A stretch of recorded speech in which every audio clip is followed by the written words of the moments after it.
3 years after my wife died, my lawyer called me and said, "Sir, I found a secret letter in Viola's safe deposit box. Come immediately, and do not tell your sons." What she warned me about changed everything. As I sat in the leather chair of my lawyer's office, holding a piece of paper that smelled like lavender and betrayal, I realized the woman I had slept next to for 40 years had died terrified of the people eating at my dinner table. Before I continue this story, let me know where you are watching from in the comments below. Hit like and subscribe if you have ever had to stand up to family who underestimated your worth. The rain was hammering against the window of Franklin Vance's office on the 42nd floor of the Dominion Tower, creating a gray curtain that matched the storm brewing in my gut. Franklin has been my attorney for 30 years, the only man in this city besides me who knows that Otis Jenkins, the retired truck driver in the flannel shirt and work boots, is actually the sole owner of Jenkins Logistics, a $50 million empire I built from a single, beat-up rig. Franklin didn't offer me a drink, which is how I knew it was bad. He just slid a heavy, cream-colored envelope across the mahogany desk, his hand shaking slightly. "Otis," he said, his voice low and gravelly. "Viola left this with me 6 months before she passed. She gave me strict instructions. She said, if she died of natural causes, I was to burn it. But if she died under suspicious circumstances, or if I ever felt you were in danger, I was to give it to you." I stared at the envelope, my name written in her elegant curling script, the ink slightly faded. It had been 3 years since we buried her. 3 years since the police told me she had slipped on the hardwood stairs in her socks and broken her neck. 3 years of living in a house that felt too big and too quiet, without her humming gospel tunes in the kitchen. I opened the envelope, my calloused fingers struggling with the seal. Inside was a single sheet of paper dated 2 weeks before her death. "Otis, if you are reading this, it means I am gone. And it wasn't an accident. My heart slammed against my ribs, a physical blow that took my breath away." I read on, the letters blurring as my eyes filled with tears. "I have discovered something terrible about Marcus and that woman he married. They think I am just a confused old lady, but I have been watching them check safe deposit box number 404 at the First National Bank. The key is taped behind the old family photo in the hallway, the one where Marcus is graduating kindergarten. Do not trust our son, Otis. And whatever you do, run from his wife. She is not who she says she is. She is dangerous. Please, protect yourself." I sat there, frozen, the silence of the office deafening. Safe deposit box 404. Murder. Betrayal. It didn't make sense. Marcus was my boy, my flesh and blood. Yes, he was weak. Yes, he had never held down a job for more than a year. Yes, he was always asking for money. But a killer. And Tiffany, my daughter-in-law, the woman who brought me casseroles and called me dad. Franklin watched me, his eyes full of pity. I verified the signature, Otis. It is hers. And I did some digging of my own. After she passed, the autopsy report noted bruising on her wrists that was consistent with a struggle, not a fall. But the medical examiner ruled it accidental because there was no other evidence. "Why didn't you tell me sooner?" I whispered, my voice cracking. "Because I didn't have the letter until this morning," Franklin admitted. "Viola hid it in a file for a property trust that wasn't set to open until 3 years after her death. She was protecting you, Otis. She knew if you saw this, while you were grieving, you might do something rash. She wanted you to have a clear head." "A clear head," I laughed, a bitter, dry sound. There was nothing clear about this. My wife had been murdered in my own home, and I had been living with her killers for 3 years, eating the food they cooked, sleeping down the hall for them, letting them drive my car. I stood up the paper, crushed in my fist. "I need to go to the bank," I said. "The bank is closed," Otis Franklin said, checking his watch. "It is 6 p.m. Go home. Act normal. Do not let them know you know anything. We will go to the bank first thing in the morning. Act normal. Act normal while looking at the man who might have pushed his mother down the stairs. Act normal while listening to the woman who might have orchestrated the death of the only woman I ever loved." I walked out of the building and into the pouring rain, ignoring the valet who offered me an umbrella. I climbed into my 1978 Ford F-150, the truck I refused to trade in because it reminded me of where I came from. The engine roared to life, a comforting mechanical growl that usually settled my nerves, but tonight, even the truck felt different. It felt like a getaway vehicle. I drove home through the slick streets of Chicago, my mind replaying the night Viola died. I had been at the warehouse, overseeing a late shipment, just like they knew I would be. I came home to find Marcus crying in the hallway, and Tiffany on the phone with 911, screaming about an accident. I had believed them. I had hugged my son while he sobbed on my shoulder, telling him it was going to be all right. I had let Tiffany make the funeral arrangements, thanking her for being so strong for us. I was a fool, a blind, sentimental, old fool. I pulled into the driveway of the house in Hyde Park, the house I bought with cash 20 years ago, the house that was supposed to be our sanctuary. The lights were on, blazing from every window, which was strange. Usually Marcus and Tiffany kept the lights low to save electricity, or so they said. I walked up the front steps, the rain soaking through my flannel shirt, chilling me to the bone. I unlocked the front door and stepped inside, expecting silence, expecting the usual evening routine of Marcus watching sports and Tiffany scrolling on her phone. Instead, I heard the sound of destruction. A loud crashing noise came from the back of the house, followed by the high-pitched whine of a power saw. Dust was floating in the air, coating the family photos on the wall in a fine gray powder. "What in the hell?" I muttered, dropping my keys on the table. I walked down the hallway toward my office, the room where I kept my ledgers, the room where I ran my empire in secret, the room Viola used to sit in while I worked, reading her books. The door to the office was gone, ripped off its hinges and leaning against the wall. Inside the room was chaos. Two men in coveralls were tearing up the carpet, ripping out the built-in bookshelves that I had installed with my own hands. Books were piled in a heap in the corner, treated like trash. Marcus was standing in the middle of the room, holding a blueprint, and Tiffany was directing the workmen, pointing at the wall where my desk used to be. "No, no," she was shouting. "I want the mirrors on that wall, and the bar needs to be at waist height." "What are you doing?" I roared, my voice booming over the sound of the saw. The saw stopped. Silence fell over the room like a heavy blanket. Marcus jumped, spinning around to face me, his eyes wide with surprise and something else. Fear. Guilt. "Dad," he stammered. "We didn't think you would be home so soon."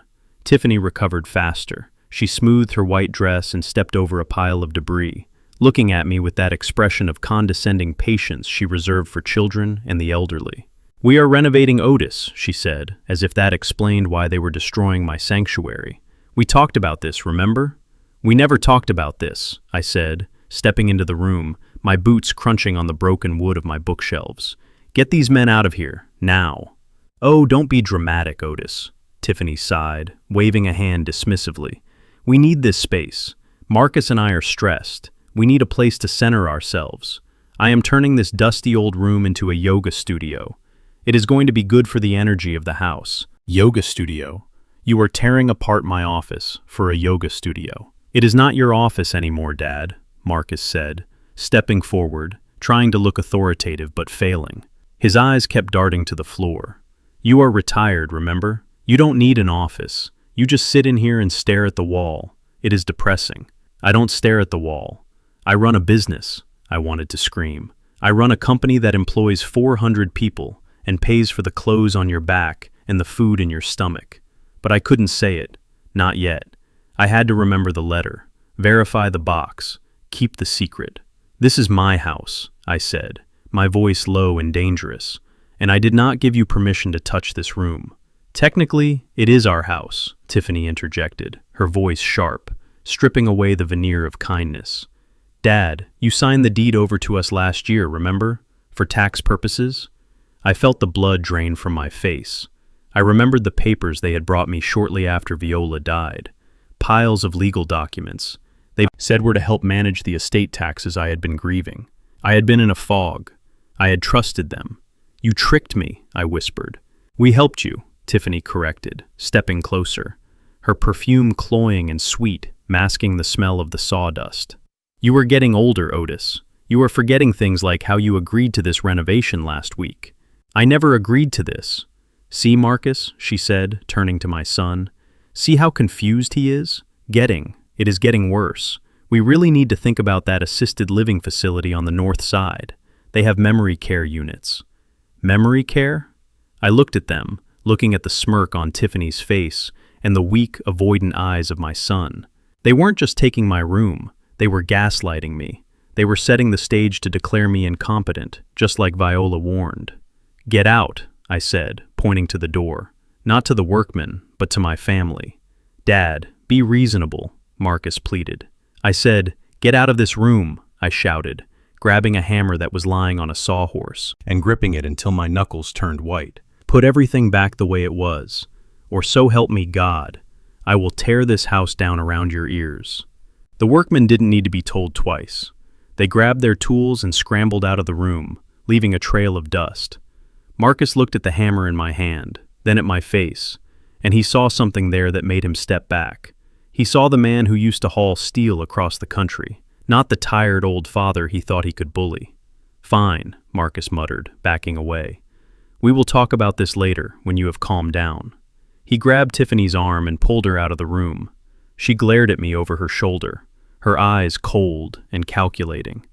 "You are a crazy old man, Otis," she hissed. "You are going to hurt yourself one of these days, and we won't be here to pick you up." They left, leaving me standing in the ruins of my office, the rain beating against the window pane like a drum. I dropped the hammer and walked over to the pile of books I picked up. A copy of Viola's favorite Bible, the cover covered in drywall dust. I wiped it off with my sleeve, my hands shaking, not from age but from rage.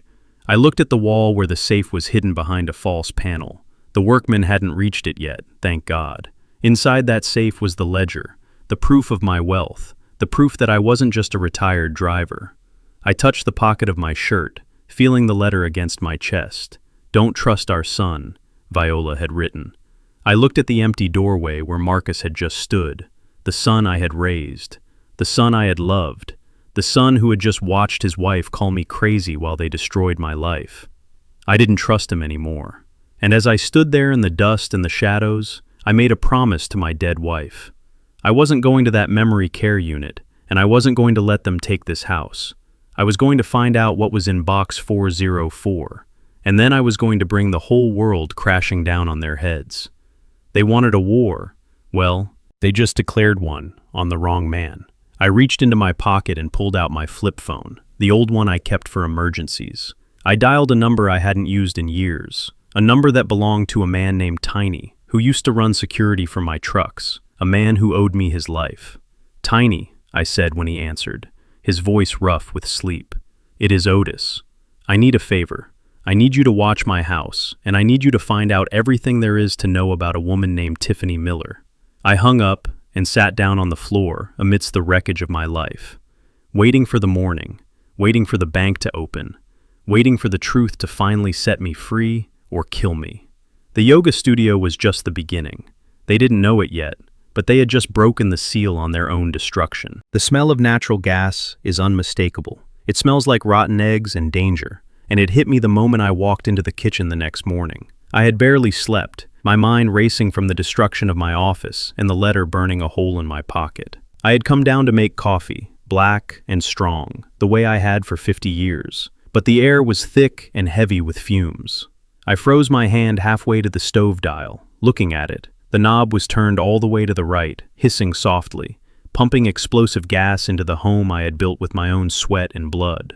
I reached out to turn it off, my heart hammering against my ribs, knowing with absolute certainty that I had not touched that stove. I had eaten a cold ham sandwich for dinner, standing over the sink.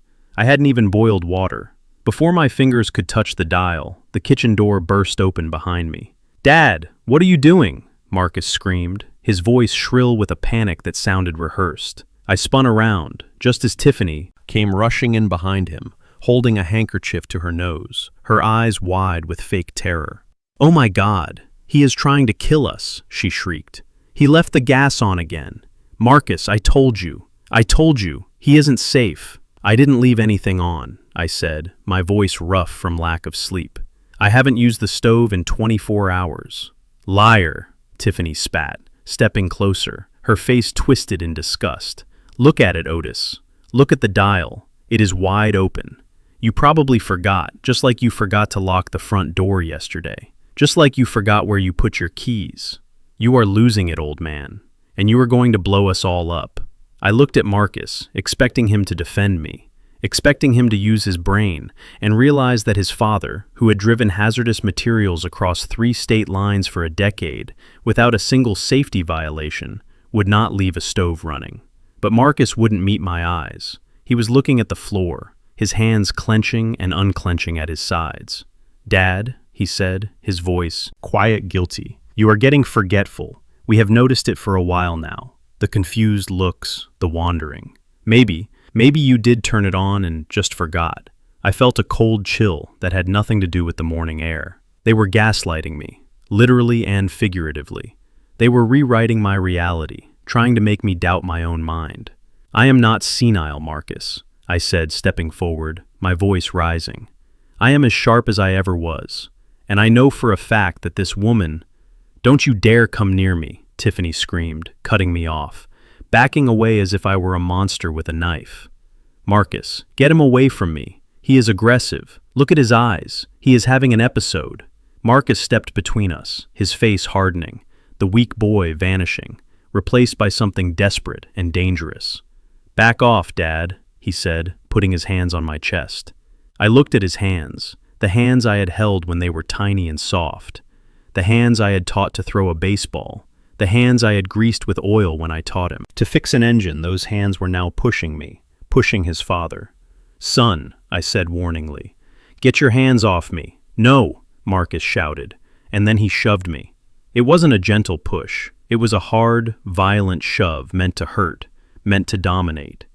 I stumbled backward, my boots catching on the linoleum rug by the sink, my arms flailing for purchase, but finding only air.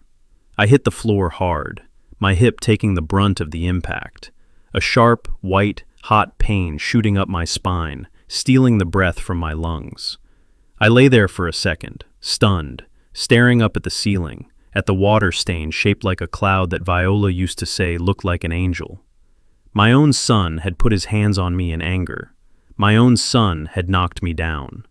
I struggled to sit up, gasping through the pain in my hip, looking up at them. Marcus looked shocked for a second, looking at his own palms as if they had betrayed him. But then Tiffany stepped up beside him, her hand on his shoulder, whispering something in his ear, and his face closed, off again, hardening into stone. "See," she said loud enough for me to hear, "he can't even stand up on his own. He is frail. He is a danger to himself and others. We have to do it, Marcus. We have to do it now." Marcus nodded, swallowing hard. "You leave us no choice, Dad," he said, his voice trembling slightly, not with regret, but with the adrenaline of the act. "You can't live alone anymore. Look at you, lying on the floor, leaving the gas on. You are a hazard." "I am fine," I gritted out, grabbing the handle of the oven to pull myself up, my joints screaming in protest. "I just slipped because you pushed me." "You fell," Tiffany corrected him instantly, rewriting history before the ink was dry. "You fell because you are old and clumsy, and because your brain is turning to mush." She turned and marched out of the kitchen, her heels clicking on the hardwood with a military cadence. Moments later, I heard the front door open, and then the sound of the closet in the hallway being thrown open. "What is she doing?" I asked Marcus, who was still standing over me like a prison guard. "She is doing what needs to be done, Dad," he said, avoiding my gaze. I finally managed to stand, leaning heavily against the counter, waiting for the world to stop spinning. I limped into the hallway, just in time to see Tiffany coming out of my bedroom. My bedroom, the room I had shared with Viola for 40 years. She had an armful of my clothes, my flannel shirts, my work pants, the Sunday suit I had worn to my wife's funeral. "What are you doing?" I roared, finding my voice. She didn't answer. She walked straight to the front door and through them. She threw my life out onto the wet grass of the front lawn, my shirts fluttering like wounded birds before hitting the mud. "Get them out!" she screamed, grabbing another pile from the hallway table. "My hat, my coat, my boots. Get all this junk out of here." "Stop it!" I shouted, moving toward her, but my hip gave way and I had to grab the wall to stay upright. Marcus grabbed my arm, holding me back. "Let her do it, Dad," he said, his grip tight, bruising it. "Is for the best." Tiffany came back in, dusting her hands off, as if she had just taken out the trash. She looked at me, her eyes gleaming with a malicious triumph. "We are moving in, Otis," she announced, her voice flat and final. "What?" I whispered. "We are moving into the master bedroom," she said. "We can't trust you to be alone in this house anymore. You obviously can't handle the stairs, and you can't handle the kitchen. So Marcus and I are taking the master suite, so we can keep an eye on you, 24/7. You can sleep in the guest room downstairs, the small one off the kitchen. It is better for you anyway, no stairs to fall down." "You are kicking me out of my own bed?" I asked, disbelief washing over me. "We are caring for you," Marcus said, parroting her words, but the hollow ring in his voice told me he knew exactly what this was. It was a coup. It was a hostile takeover. "We are going to live here full time," Tiffany continued, walking past me into the kitchen, opening the fridge, and starting to throw away my food, my jars of pickles, my leftovers, my insulin. "We need to clear this junk out too," she said, tossing a jar of mayonnaise into the trash can. "We need room for our organic produce. If we are going to live here, we are going to eat properly, not this processed garbage that is rotting your brain." I watched her throw away the peach cobbler Mrs. Gable had made for me, and I felt a surge of rage so powerful my vision blurred. I wanted to grab her. I wanted to throw her out the door after my clothes. I wanted to tell Marcus that I had millions in the bank, that I owned the company he worked for, that I could buy and sell them both 1,000 times over. I opened my mouth to scream, to tell them to get the hell out of my house, to tell them I wasn't a helpless old man. But then I felt the crinkle of the paper in my shirt pocket. The letter, "Don't trust our son," Viola had written. "Run from his wife. She is dangerous. If I fought back now, if I showed my strength, if I revealed my hand, what would they do? They had already staged a gas leak. They had already physically assaulted me. If I proved I was competent, if I proved I was strong, they wouldn't just kick me out of my room. They might finish what they started with the gas. They might find a way to make sure I had a real accident, a fatal one. Or worse, they would use my anger as proof of my insanity. They would call the police right now, tell them I was violent, tell them I was attacking them, and with the stage they had set with the gas and the confusion, who would the cops believe? The young professional couple, or the angry black man shouting in his kitchen? I had to be smart. I had to be Viola's husband, not just a truck driver. I had to play the part. I let my shoulders slump. I let the fire die out of my eyes. I let my mouth hang open slightly. I forced my hands to tremble visibly. I looked at Marcus, and I let a tear leak out of my eye. A tear of genuine pain, but used for a performance. "Son," I whispered, my voice quavering, "please don't take my room." Viola's smell is still in the pillows. Marcus flinched, looking away, his face twisting with a flash of guilt. But Tiffany stepped between us, blocking his view of my weakness, blocking his conscience. "It is for your own good, Otis," she said, her voice dripping with fake sympathy like syrup over poison. "You need constant supervision, and we are willing to sacrifice our privacy to give it to you. You should be grateful." She turned to Marcus, putting a hand on his chest. "Go get his things from the yard, honey," she said, sweet and commanding. "Put them in the guest room, and then call the movers. We need to get our furniture in here by tonight." Marcus nodded robotically and went out the front door into the rain to pick up the clothes his wife had thrown in the dirt. Tiffany watched him go, then she turned back to me, the sweet smile vanishing instantly, replaced by a sneer of pure contempt. She stepped close to me, invading my personal space, smelling of expensive perfume and rot. "Listen to me, old man," she whispered, and her voice was a hiss like a snake in dry grass. "You are going to be a good little boy. You are going to stay in that guest room, and you are going to do what you are told. If you cause any trouble, if you try to leave the house without permission, if you try to call anyone, I will tell the doctors that you tried to attack me. I will tell them you are a sexual deviant. I will tell them whatever I need to tell them to get you locked up in the state ward." She leaned in closer, her lips brushing my ear. "Just a few more months," she whispered, and I felt the cold radiating off her. "Just a few more months, and we will have enough on you to put you in that nursing home for good. And then this house, and everything in it, will be mine." She pulled back, winking at me, a grotesque parody of friendliness. "Now go to your room, Otis. Go lie down before you hurt yourself again."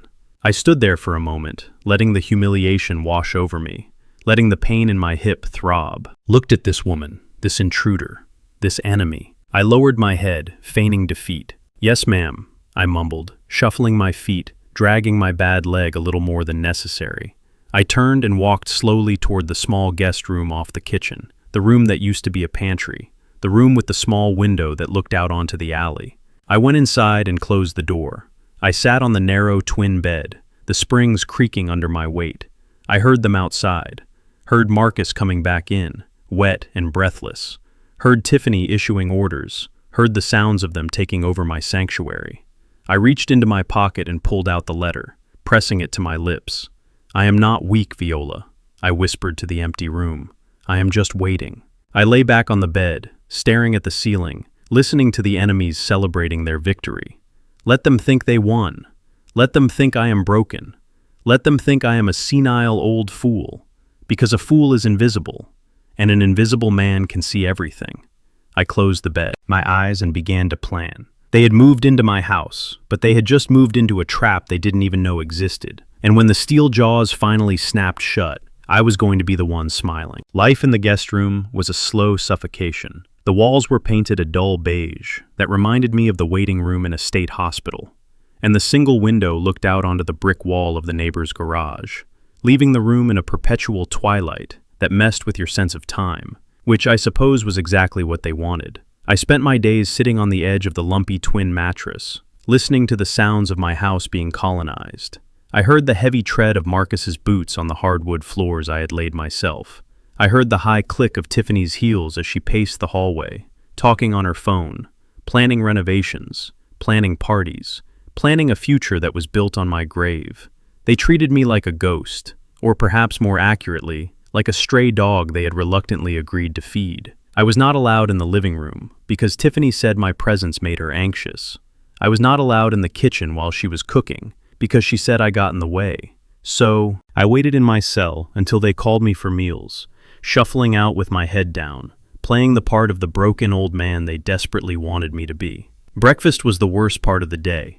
It was a ritual of humiliation that Tiffany seemed to enjoy with a disturbing intensity. She would set a plate of dry toast and watery oatmeal in front of me, the kind of food you give to someone who has lost their teeth and their dignity. And then she would bring out the bottle. It was a plastic bottle with a cheerful label that said, Senior Vitality Multivitamin. She would shake out 3 large yellow pills into her palm, her nails painted a blood red that clashed with the domestic scene she was trying to stage. "Time for your brain food, Otis," she would say, her voice pitching up into that syrupy tone she used when Marcus was in the room. "Come on now. We want to keep those synapses firing, don't we? We don't want you forgetting who we are." I would look at the pills lying in her hand, and every instinct in my body would scream danger. I had driven trucks for 40 years. I knew how to read a manifest. I knew how to spot a bad load, and everything about this situation smelled wrong. The label looked cheap, like something printed on a home computer, and the pills themselves had no markings, no numbers, nothing to identify them. Just smooth yellow ovals of mystery. But I knew I had to take them, or at least appear to take them. If I refused, she would make a scene. She would call Marcus. She would tell him I was being difficult, that I was refusing care, that I was paranoid. It would just be another checkmark on the list of symptoms they were compiling to have me committed. So I played the game. I would pick up the pills with a trembling hand, letting one drop to the table just to reinforce my clumsiness before picking it up again. I would put them in my mouth, feeling the chalky coating against my tongue, and then I would take a big gulp of water. "Good boy," Tiffany would coo, patting me on the head like a retriever. "Make sure you swallow them all down." I would swallow the water, but I would trap the pills under my tongue, holding them there in the pocket of flesh, fighting the gag reflex, fighting the urge to spit them into her face. I would open my mouth to show her it was empty, lifting my tongue just enough to hide the poison beneath.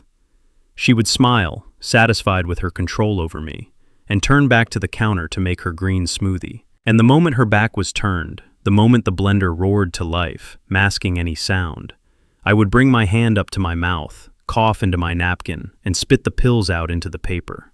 It was a dangerous sleight of hand. If she caught me, the game would be over. But I had been handling cargo my whole life, and I knew how to move things without being seen. I would ball up the napkin and shove it deep into the pocket of my flannel shirt, my heart hammering against my ribs, a drumbeat of fear and adrenaline. I did this for 4 days, collecting the yellow pills. In a small plastic baggie I had hidden inside the hollow metal tube of the old curtain rod in the guest room. It was the only hiding place I was sure she wouldn't check. She was too busy looking for cash or deeds to worry about dusty window hardware. On the 5th day, I knew I had to get them tested. I couldn't just guess. I needed proof. I needed to know exactly what weapon they were using against me. I waited until the afternoon, when Tiffany usually took her nap. She claimed the stress of caring for me was exhausting her, though all she did was watch reality TV and order things online. Marcus was at work, or at least pretending to be at work at my company, probably shredding documents or stealing office supplies. I crept out of the guest room, the floorboards groaning under my socks. I made my way to the back door, the one off the kitchen that led to the alley where the garbage cans were kept. I opened it slowly, wincing as the hinges squeaked, but the house remained silent. I slipped out into the cold afternoon air, clutching the baggie of pills in my pocket. I walked down the alley to the corner where a gray sedan was waiting. It wasn't a taxi. It was a car belonging to Elias, a man I had known since basic training in Vietnam, a man who had become a pharmacist and who owed me a favor from 1968. I didn't get in the car. That would be too risky. If a neighbor saw me getting into a strange vehicle, it would get back to Tiffany. I just leaned against the window, as if I were a confused old man taking a breather, and Elias rolled down the glass. "You look like hell, Otis," Elias said, his eyes scanning my face, seeing the fatigue, seeing the weight loss. "I feel like hell," I whispered, reaching into my pocket and pulling out the baggie. I passed it to him quickly, palm to palm, like a drug deal in reverse. "What is this?" Elias asked, looking at the yellow pills. "They are telling me. They are vitamins," I said, "but I don't feel like they are vitamins. I feel like I am walking through fog. Even just holding them, tell me what they are. Elias, tell me what they are doing to me." "I will call you tonight," Elias said, pocketing the bag. He didn't ask questions. He didn't ask why I was whispering in an alley. He just started the engine and drove away, leaving me standing there in the cold, feeling more alone than I had ever felt in my life. I scurried back inside, locking the door behind me. Just minutes before, I heard Tiffany's footsteps on the stairs. Upstairs, I sat on my bed, my heart racing, waiting for the phone to ring, waiting for the verdict. It came at 8 p.m. I had hidden my burner phone, the one Tiffany didn't know about, inside the lining of my mattress. I felt it vibrate against my leg, and I waited until the house was quiet, until I heard the television blaring in the living room before I answered. "Otis." Elias's voice was tight, sharp with anger. "I am here, Elias. What is it?" "Those aren't vitamins, Otis," he said, and I could hear the rustling of papers in the background. "I ran a spectral analysis on them in the lab after hours. These are not over-the-counter supplements." "What are they?" I asked, my hand gripping the phone so tight I thought the plastic might crack. "It is haloperidol, Otis," he said. "Haldol. And a high dose, too. 5 milligrams per pill, and you gave me 10 pills. If you were taking 3 of these a morning, that is 15 milligrams a day. For a man your age with no history of psychosis, that is enough to turn your brain into pudding. Haldol." The word sounded like a heavy stone dropping into a well. "What does it do?" I whispered, though I think I already knew. "It is an antipsychotic," Elias explained, his voice trembling with rage. "It is used to treat schizophrenia or severe mania, but if you give it to a healthy person, especially an elderly person, it causes extreme lethargy, confusion, memory loss, tremors. It sedates you, Otis. It makes you pliable. It makes you look like you have dementia." I closed my eyes, letting the horror wash over me. They weren't just waiting for me to become incompetent they were. Manufacturing the incompetence, they were chemically lobotomizing me, so they could drag me in front of a judge and say, look at him. He can't even speak clearly. Look at how his hands shake. Look at how he forgets where he is."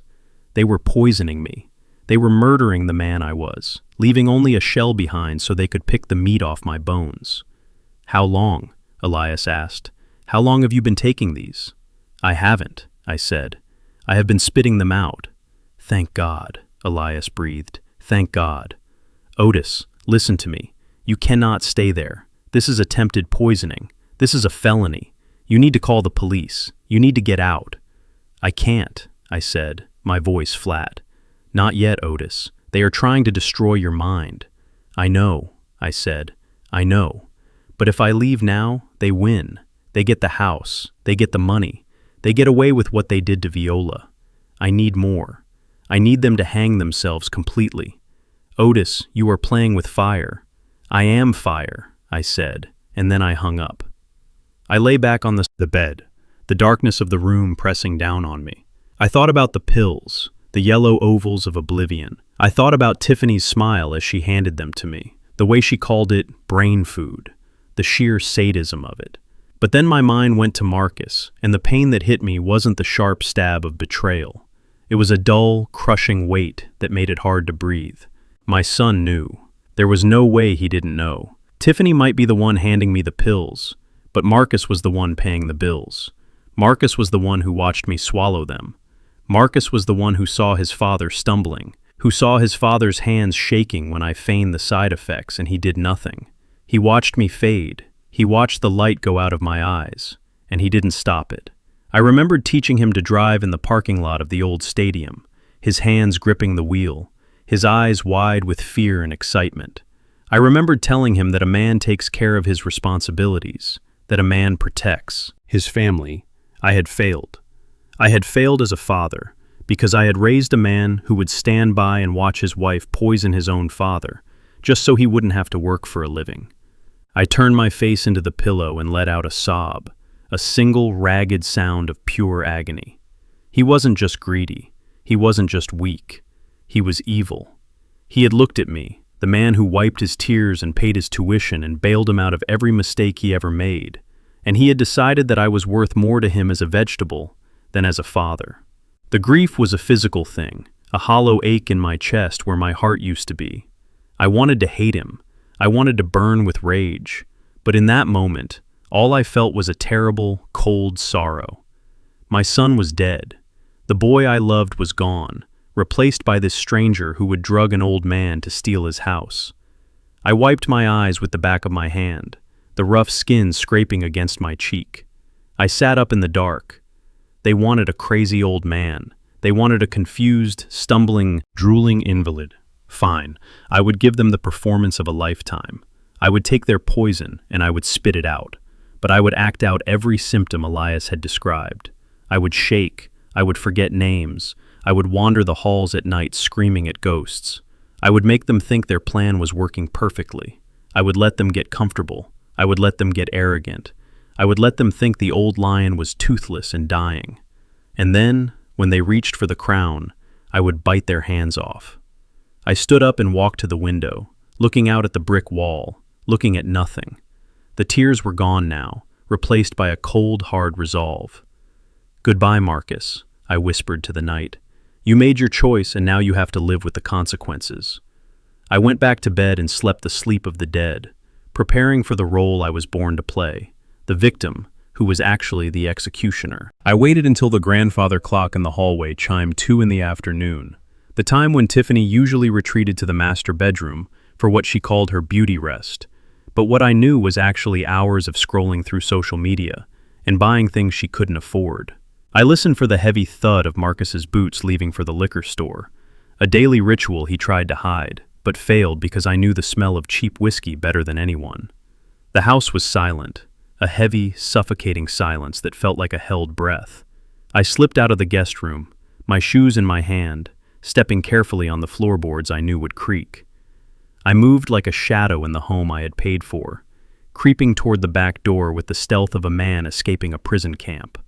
The rain had stopped, leaving the streets of Chicago slick and gray, reflecting the steel of the sky. I didn't take my truck. They might hear the engine. Instead, I walked 3 blocks to the bus stop, pulling my collar, up against the wind, trying to look like just another old man with nowhere to go and nothing to do. The First National Bank was cool and quiet, smelling of floor wax and money. The teller didn't ask for ID. She knew me. She knew Viola. She gave me a sympathetic smile that told me she thought I was there to mourn, to touch the papers of a dead wife. But she didn't know I was there to dig up a grave. I walked into the vault, the heavy steel door closing behind me, sealing out the world, sealing me in with the truth. Box 4. 04 was at eye level. I inserted the key, my hand trembling, not from age, but from a fear so deep it settled in the marrow of my bones. I pulled the long metal box out and carried it to the private viewing room, setting it down on the table under the harsh fluorescent light. I stared at it for a long moment, afraid to open it, afraid of what Viola had left for me, afraid that once I lifted that lid, I could never go back to being the man I was yesterday. I took a breath. That rattled in my chest and flipped the latch. Inside, lying on top of a stack of bonds and deeds, was a small black leather book, Viola's diary, the one she wrote in every night, sitting in her favorite chair while I watched the news. Next to it was a silver USB drive, cold and modern against the worn leather. I picked up the diary. The leather was soft from her touch, and it still held the faint scent of her lavender hand cream, a scent that brought tears to my eyes and a lump to my throat. I opened it, the pages falling open to a bookmark, a red ribbon that marked a date, 6 months before she died, October 14th. The handwriting was shaky, not the elegant script I knew. It was the writing of a woman who was scared, who was writing quickly, writing in secret. I read the words, and my heart stopped beating. It happened again today, the entry began. Tiffany came over while Otis was at the depot. She was angry about money, always money. She said Marcus needed a loan for a business venture, but I know it is launch, for gambling debts. I told her no. I told her we had given them enough. I gripped the edge of the table, reading faster, the words blurring. She got in my face, screaming. She called me a selfish old witch. She said I was sitting on a pile of gold while they were starving. I tried to walk away. I tried to go up the stairs to get away from her hate, but she followed me. She grabbed my arm and spun me around. She shoved me, Otis. She shoved me hard against the banister. I gasped, the sound loud in the small room. Shoved her, my Viola, my gentle, sweet Viola, shoved by that monster. I almost fell. The diary continued. I bruised my hip, and my wrist hurts where she grabbed me. But the worst part was, Marcus. He was there. He saw it. He saw his wife put her hands on his mother, and he didn't do anything. He didn't scream. He didn't help me. He just stood there, looking at his shoes. And then, when I said I was going to call the police, he stopped me. He grabbed the phone from my hand and begged me not to. He said it was an accident, he said. Tiffany was just stressed. He said, if I called the police, it would ruin his life. He cried. Otis. He cried and begged his mother to protect the woman who hurt her. And I did. I protected him because I am a mother. And mothers are stupid creatures who love even when it kills them. I slammed the book shut, a roar building in my throat, a primal sound of rage and grief. Marcus had chosen her. He had chosen the abuser over the victim. He had watched his mother being assaulted, and his only concern was protecting his own skin. I picked up the USB drive, my fingers tightening around it until the edges bit into my skin. This was the voice. This was the proof. I plugged it into the small laptop I had brought with me, a device I kept hidden in my tool chest. I put on the headphones and clicked the single file on the drive. The audio was grainy, recorded on a phone hidden in a pocket, but the voices were unmistakable. It is $50,000, Marcus. Tiffany's voice hissed sharp and greedy. $50,000 sitting in that savings account. She never checks it. She is too busy baking cakes and reading her Bible. But what if Dad finds out? Marcus's voice. Whiny, weak, terrified. He won't find out. He trusts you. He thinks you are handling the taxes. Just transfer it. Transfer it today, Marcus. I want that ring. The one at Tiffany's. The 2-carat solitaire. You promised me. You promised me a lifestyle, Marcus. And I am tired of waiting for these old people to die. There was a pause, a silence filled with the scratching of static and the sound of my own heavy breathing. Fine, Marcus said, his voice defeated, a surrender that cost me $50,000. Fine, I will do it, but this is the last time. Tiff. It is never the last time, you idiot, Tiffany laughed, a cold, cruel sound. I took the headphones off, my hands shaking so hard I could barely close the laptop. $50,000, my retirement money, The money I had saved driving through blizzards and heat waves, sleeping in rest stops, eating out of cans so that my wife would be safe, so that my son would have a future. They had stolen it to buy a piece of glass, to put on the finger of the woman who had shoved my wife against a banister. I remembered the ring. I remembered seeing it on Tiffany's hand, a flashy, gaudy thing she claimed was a family heirloom from her grandmother. She had flaunted it at Sunday dinner, waving her hand around while Viola sat there nursing a bruised wrist and a broken heart. They had sat at my table, eaten my food, and laughed in my face while wearing the evidence of their theft. I sat back in the chair, the cold metal of the safe deposit box biting into my arm. The grief was gone, the sadness that had weighed me down for 3 years. The heavy blanket of mourning. It had evaporated, burned away by a fire so hot it felt like ice in my veins. I wasn't a grieving widower anymore. I wasn't a disappointed father. I wasn't a confused old man. I was a witness. I was a judge. And I was the executioner. I put the diary and the USB drive back into the box, tucking them safely under the stack of bonds I didn't need to take them with me. I had the truth burned into my brain. I locked the box and put the key in my pocket. I walked out of the bank, the air conditioning hitting the sweat on my face, making me shiver. But it was a good shiver, a shiver of awakening. I stood on the sidewalk, watching the traffic go by, watching the people rushing to their jobs, living their lives, unaware of the monsters that walked among them. I looked at my hands, the hands that had steered 18-wheelers, the hands that had built a business, the hands that had held Viola while she died. They were steady now, rock steady. Marcus thought I was weak. Tiffany thought I was senile. They thought they were dealing with a sheep they could shear and slaughter. They were wrong. They were dealing with a wolf who had just woken up to find his pack murdered.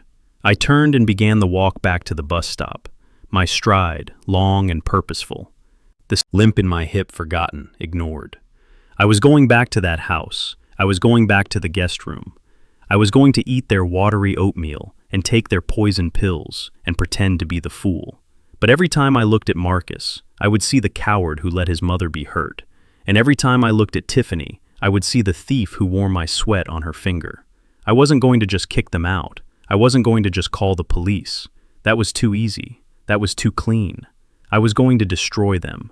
I was going to take everything they loved, everything they coveted, everything they thought they owned, and I was going to turn it into ash in their mouths. I was going to wait until they felt safe, until they thought they had won, until they were standing on the summit of their greed, and then I was going to push them off, just like she pushed Viola. I boarded the bus and sat in the back, watching the city slide by, reflecting in the glass.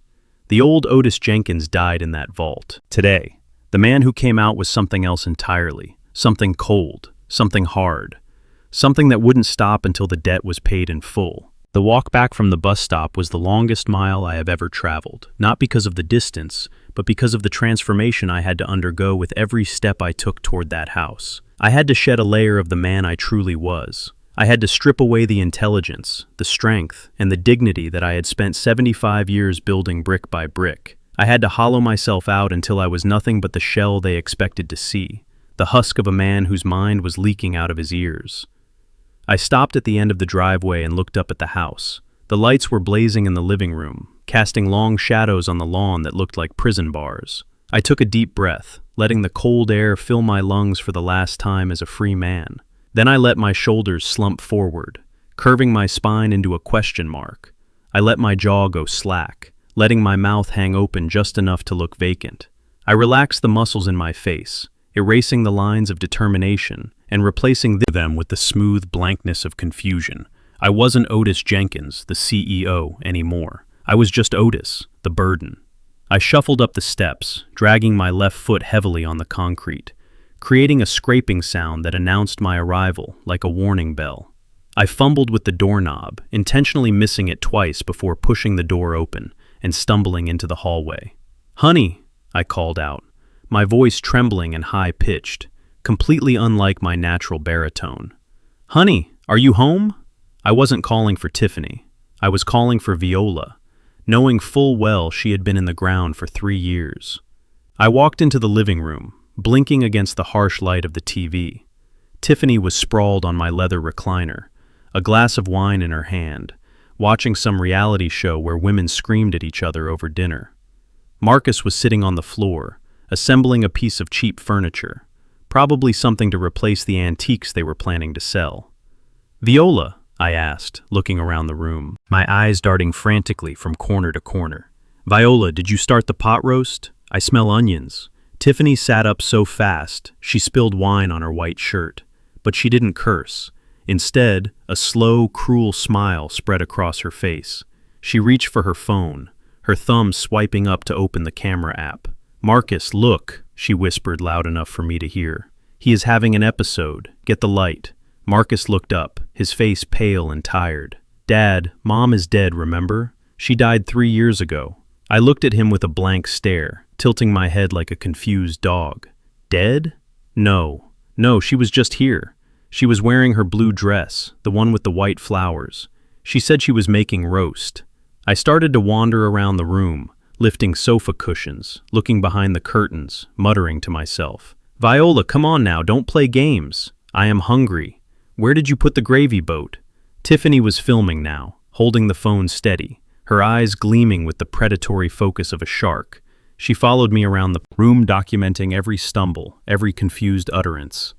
"That is it, Otis," she cooed, her voice mocking. "Tell us about Viola. Tell the camera what you see." "I see her," I shouted, suddenly pointing at the empty hallway, causing Marcus to jump. "She is right there. Why won't she talk to me? Why is she crying?" I started to cry then, big, racking sobs that shook my thin frame. It wasn't hard to cry. The grief was always there, sitting just below the surface, waiting for an exit. I let it out, channeling all the pain of her death, all the rage at her murder, into a performance of senile dementia. I sank to my knees on the rug, clutching my chest, rocking back and forth, calling her name over and over again until my throat was raw. Tiffany circled me like a vulture, capturing every angle, getting the perfect shot for the judge, getting the evidence that would sign my life away. "Look at him," she narrated for the video. "Completely disoriented, hallucinating, deceased relatives, aggressive outbursts followed by emotional collapse. He is a textbook case." Marcus stood up. He looked at me weeping on the floor, and for a second I saw a crack in his armor. I saw the son who used to sit on my lap while I read him stories. He took a step toward me, his hand reaching out. "Tiff, stop it," he said, his voice thick. "Maybe we should help him. He looks scared." Tiffany lowered the phone just an inch, her eyes snapping to Marcus like a whip. "Don't you dare touch him," she hissed. "Do you want to ruin this? We need this. Marcus, we need the judge to see how bad he is. If you help him, he just looks like a sad old man. If you let him spiral, he looks incompetent." "But he is my dad," Marcus whispered. "He is a paycheck," Tiffany spat back. "Do you want the inheritance, Marcus? Or do you want to be poor for the rest of your life? Do you want to go back to dodging calls from loan sharks? Because I don't. This is the only way out. Let him cry." Marcus pulled his hand back, the crack in his armor sealing shut with the glue of his greed. He turned away, unable to watch, but unwilling to stop it. I stayed on the floor for another 10 minutes, weeping, until I felt I had given them enough footage. Then I pushed myself up, wiping my nose on my sleeve, looking around with feigned clarity. "Where am I whispered. "You are home, Otis," Tiffany said, zooming in on my snot-streaked face. "Go to your room. Go to the guest room." I nodded, obediently, shuffling toward the kitchen, but I stopped at the doorway. I knew I needed one more thing, one more piece of undeniable proof that my mind was gone. Something so humiliating that it would convince anyone. I looked at the large potted fern that stood in the corner of the entryway, a plant Viola had nurtured for a decade.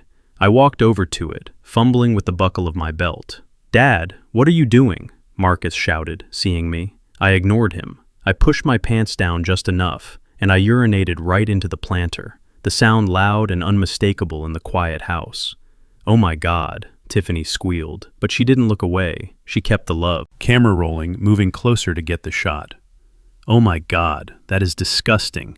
He is peeing in the plant. Marcus, look at him, he is an animal." I finished zipping up my pants with clumsy fingers and looked at them with a vacant smile. "The bathroom was occupied," I mumbled. "It wasn't occupied," Marcus yelled, his face red with shame. "Dad, that is Mom's fern." "I don't know what you are talking about," I said, turning and walking into the guest room, closing the door behind me. I leaned against the door, listening. I heard Tiffany laughing, a high, hysterical sound of triumph. "Did you get it?" Marcus asked, his voice shaking. "I got everything," she said. "This is gold, Marcus, absolute gold. Urinating in the living room, hallucinating, screaming. That video alone is worth $2 million. We have him. We finally have him." I slid down the door until I was sitting on the floor, the humiliation burning my skin like acid. I had degraded myself. I had defiled my wife's memory. I had acted like a beast. But it worked. They were celebrating. They were high on their victory. They thought the game was over. They thought I was finished, which meant they would be careless. I waited in the dark room for hours, waiting for the house to settle, waiting for the adrenaline of their triumph to turn into the heavy sleep of the arrogant. I heard them order pizza, heard them open a bottle of champagne, heard them toasting to my decline. Around midnight, the house finally went quiet. I heard their bedroom door close upstairs, heard the heavy thud of boots and the click of heels, then silence. I waited another hour just to be sure, giving them time to fall into a deep alcohol-fueled sleep.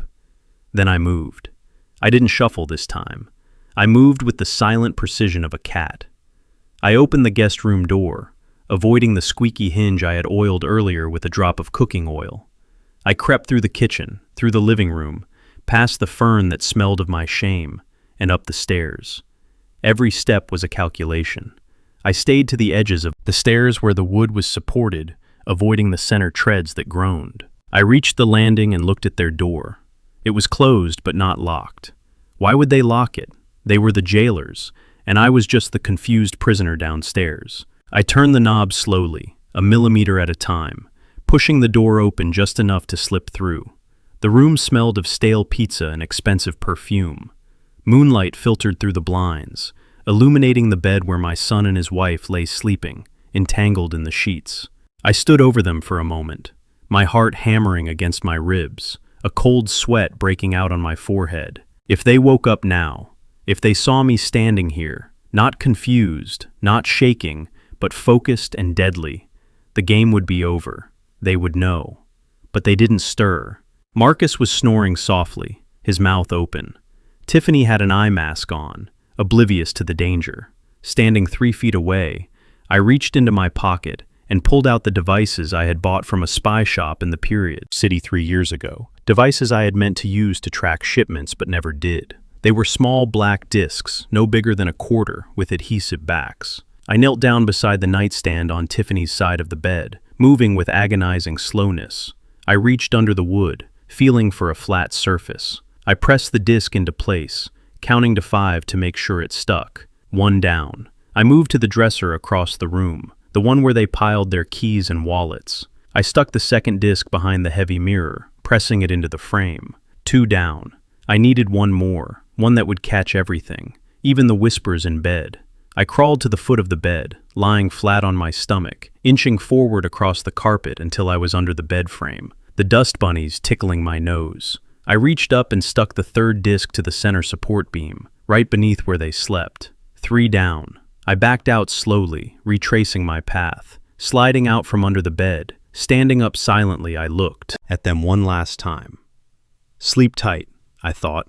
Sleep tight while you can, because tomorrow I start listening, and tomorrow everything you say will be a nail in your coffin. I slipped out of the room, closing the door until the latch clicked softly.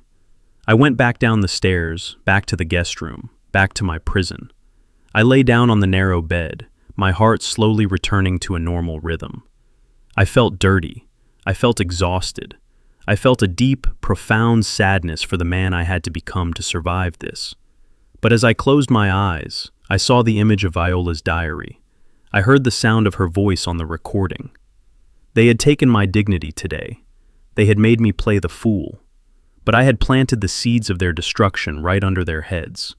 And when the harvest came, it was going to be bitter indeed. The smell of diesel fuel has always been the perfume of my life, a scent that usually brings me peace, reminding me of open highways and the freedom of the road. But today, as I stood in the lobby of Jenkins Logistics, it smelled like betrayal. I had built this building from the ground up, starting with a single trailer on a dirt lot, and turning it into the glass and steel headquarters of the largest transport fleet in the Midwest. But as I shuffled through the automatic doors, dragging my left foot and clutching a plastic bag of stale donuts, I wasn't the owner. I wasn't the CEO. I was just a confused old man looking for his son. The receptionist was a young woman I didn't recognize, new blood, who looked at my flannel shirt and my worn work boots with a mixture of pity and annoyance. She didn't know that I signed her paycheck. She didn't know that the chair she was sitting in cost $800 and that I had approved the purchase order personally. "Can I help you, sir?" she asked, her voice loud and slow the way people talk to children or idiots. "I am looking for my boy," I mumbled, letting my jaw go slack. I blinked rapidly, acting as if the fluorescent lights were confusing me. "I am looking for Marcus. Marcus Jenkins. He works here. He is a big shot." The receptionist sighed, typing something into her computer while popping her gum. "Mr. Jenkins is in a meeting, sir. Do you have an appointment?" I held up the bag of donuts, my hand trembling. Intentionally. "I brought him breakfast," I said, my voice wavering. "He likes the glazed ones. Tell him it is his daddy. Tell him Otis is here." She rolled her eyes and picked up the phone, whispering something urgent before hanging up. "He is coming down," she said. "Please, have a seat over there and try not to disturb the other clients." I shuffled over to a leather sofa in the waiting area, a sofa I had picked out myself 10 years ago, and collapsed onto it, letting my head loll back. I closed my eyes, feigning sleep, but my ears were sharp, tuned to the frequency of my empire. 10 minutes later, I heard the elevator ding, and the hurried, aggressive click of expensive shoes on the marble floor. "Where is he?" I heard Marcus hiss. I opened one eye just a crack. Marcus was storming across the lobby, wearing a navy blue suit that was tailored to hide his softening waistline. He looked like a corporate shark, but I knew he was just a minnow in a tank. He didn't understand. He saw me and stopped dead, his face flushing a deep crimson. He looked around, checking to see if anyone important was watching, before rushing over and grabbing my arm with a grip that was painful. "Dad," he whispered furiously, "what the hell are you doing here?" I blinked up at him, smiling a goofy, lopsided smile. "Hey, son," I said loud enough for the receptionist to hear. "I brought you donuts, the ones you like, from the corner store." Marcus snatched the bag from my hand and threw it onto the cushion beside me. "Get up," he hissed. "Get up right now, you can't be here. Look at you. You look like a homeless person. You are embarrassing me. I just wanted to see your office," I whined, letting him pull me to my feet. "I just wanted to see where my boy works." "You have seen it," Marcus snapped, dragging me toward the side corridor away from the main entrance. "Come on, I am putting you in a cab." "No," I protested, digging my heels in, acting petulant. "I need to use the bathroom, Marcus. I have to go bad." He groaned, running a hand over his face, frustration radiating off him like heat. "Fine," he spat. "There is a bathroom in the break room down this hall. Go, and then you are leaving. Do you understand? You are leaving." He marched me down the hallway, the same hallway where photos of our fleet hung on the walls, photos of trucks I had driven, photos of men I had hired. He didn't look at them. He didn't respect the history. He just shoved me into the break room, a small area with a coffee machine and a few tables.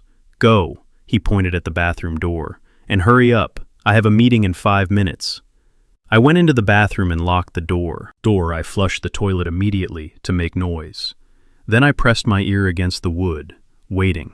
I heard the door to the break room open again, followed by another set of footsteps, lighter, quicker. "Is he gone?" a voice asked. A voice I recognized as Brad, the slick accountant Marcus had hired 6 months ago, a man I had never trusted. "He is in the can," Marcus replied, his voice dropping to a conspiratorial whisper. "God, he is losing it. Brad, he brought me donuts like I am 5 years old. He is totally senile." "Good," Brad said, laughing. A dry, nervous sound. "That is good for us. The more out of it he is, the easier this is going to be. So, did you get the files?" I leaned closer to the door, holding my breath. "Yeah, I got them," Marcus said, and I could hear the rustle of papers. I pulled the schematics for the new distribution center in Ohio and the full client list with the pricing tiers. "You are sure he doesn't know?" Brad asked, paranoia in his voice. "My dad," Marcus scoffed. "He doesn't know what day of the week it is. He thinks he is just a retired trucker. He has no idea about the shell companies or the real value of the contracts. He is a vegetable, Brad, a useless old vegetable." I clenched my fists, my fingernails digging into my palms, listening to my son describe me as a vegetable, while he held the keys to my kingdom in his hands. "And Redline is ready to buy?" Brad asked. Redline Logistics, our biggest competitor, the company that had tried to run us out of business in the 90s, the company that cut corners on safety and treated their drivers like cattle. "Yeah," Marcus said, his voice thick with greed. "I talked to their VP this morning. They are offering $200,000 cash for the client list and another $50,000 for the construction specs on the Ohio hub. $250,000, Brad. That covers my debt to the bookie, with enough left over to keep Tiffany happy for a month. $200,000. He was selling my life's work. He was selling the privacy of clients who had trusted me for decades. He was selling the trade secrets that kept 400 families fed, all to pay off a gambling debt. And the embezzlement," Brad whispered. "What about the maintenance fund?" "I already drained it," Marcus said casually. "We invoiced for repairs on 10 trucks that don't exist. The money is in the offshore account. We are clear, Brad. Once we sell this data to Redline, we take the cash, and we watch the company burn from the sidelines. When the stock tanks, we can convince the old man to sell the scraps. Or we just wait for him to die. Wait for him to die." The words hung in the air, heavy and toxic. I looked at my face in the bathroom mirror. The eyes that stared back weren't the eyes of a confused old man. They were the eyes of a predator who had just found his prey. He wasn't just stealing from me. He was treasonous. He was selling out his own heritage. He was willing to destroy the company that bore his name just to cover his own failures. He was a parasite, eating the host from the inside. Out I flushed the toilet again, loudly covering the sound of my own ragged breathing. I splashed water on my face, washing away the sweat of rage. I adjusted my flannel shirt, hunching my shoulders back into the posture of the defeated. I unlocked the door and stepped out. Marcus and Brad jumped, moving apart, guilt written all over their faces. Marcus shoved the papers behind his back. "You took long enough," he snapped, forcing a smile that looked like a grimace. "Feeling better, Dad?" I wiped my wet hands on my pants, looking at him with a vacant smile. "Who is your friend?" I asked, pointing at Brad.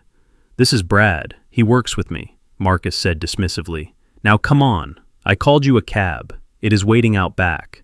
He grabbed my arm again, steering me toward the rear exit, avoiding the lobby, avoiding the eyes of the employees. He was betraying. He walked me to the loading dock where a yellow taxi was idling. "Go home, Dad," he said, opening the door and shoving me in. "Stay there. Don't come back here. You are disrupting business."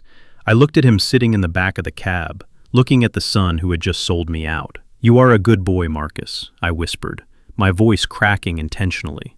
"You work so hard." Marcus didn't even blink. He just slammed the door and slapped the roof of the car, signaling the driver to go.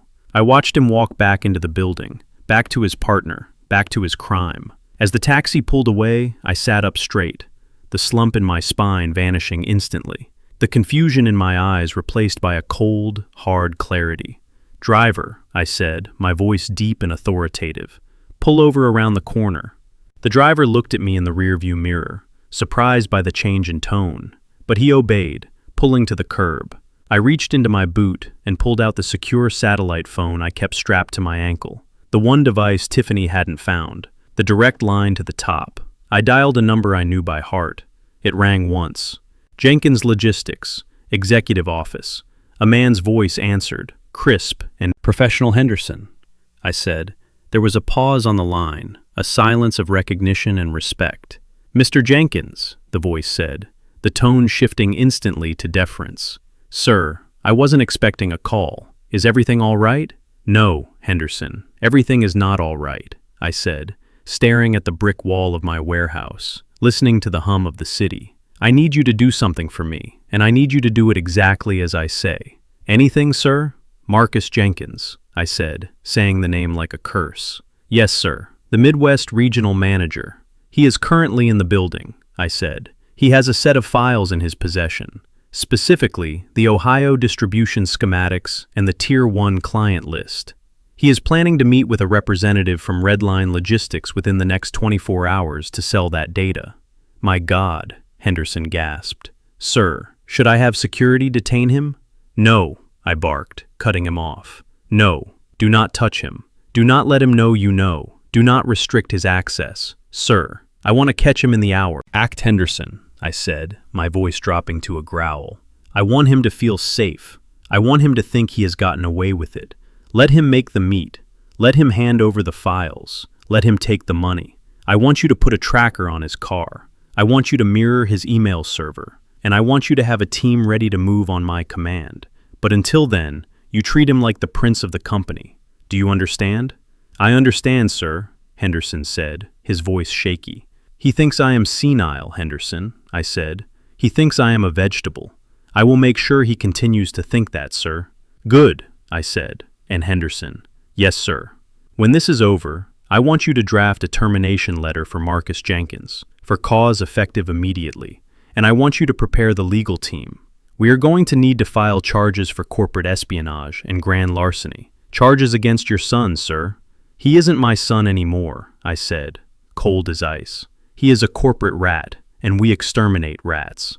I hung up the phone and sat back in, the seat looking at the building that held my legacy. Marcus wanted to sell my company. He wanted to burn it down. He was about to find out that when you play with fire in a house built of gasoline, you don't just get burned, you get incinerated.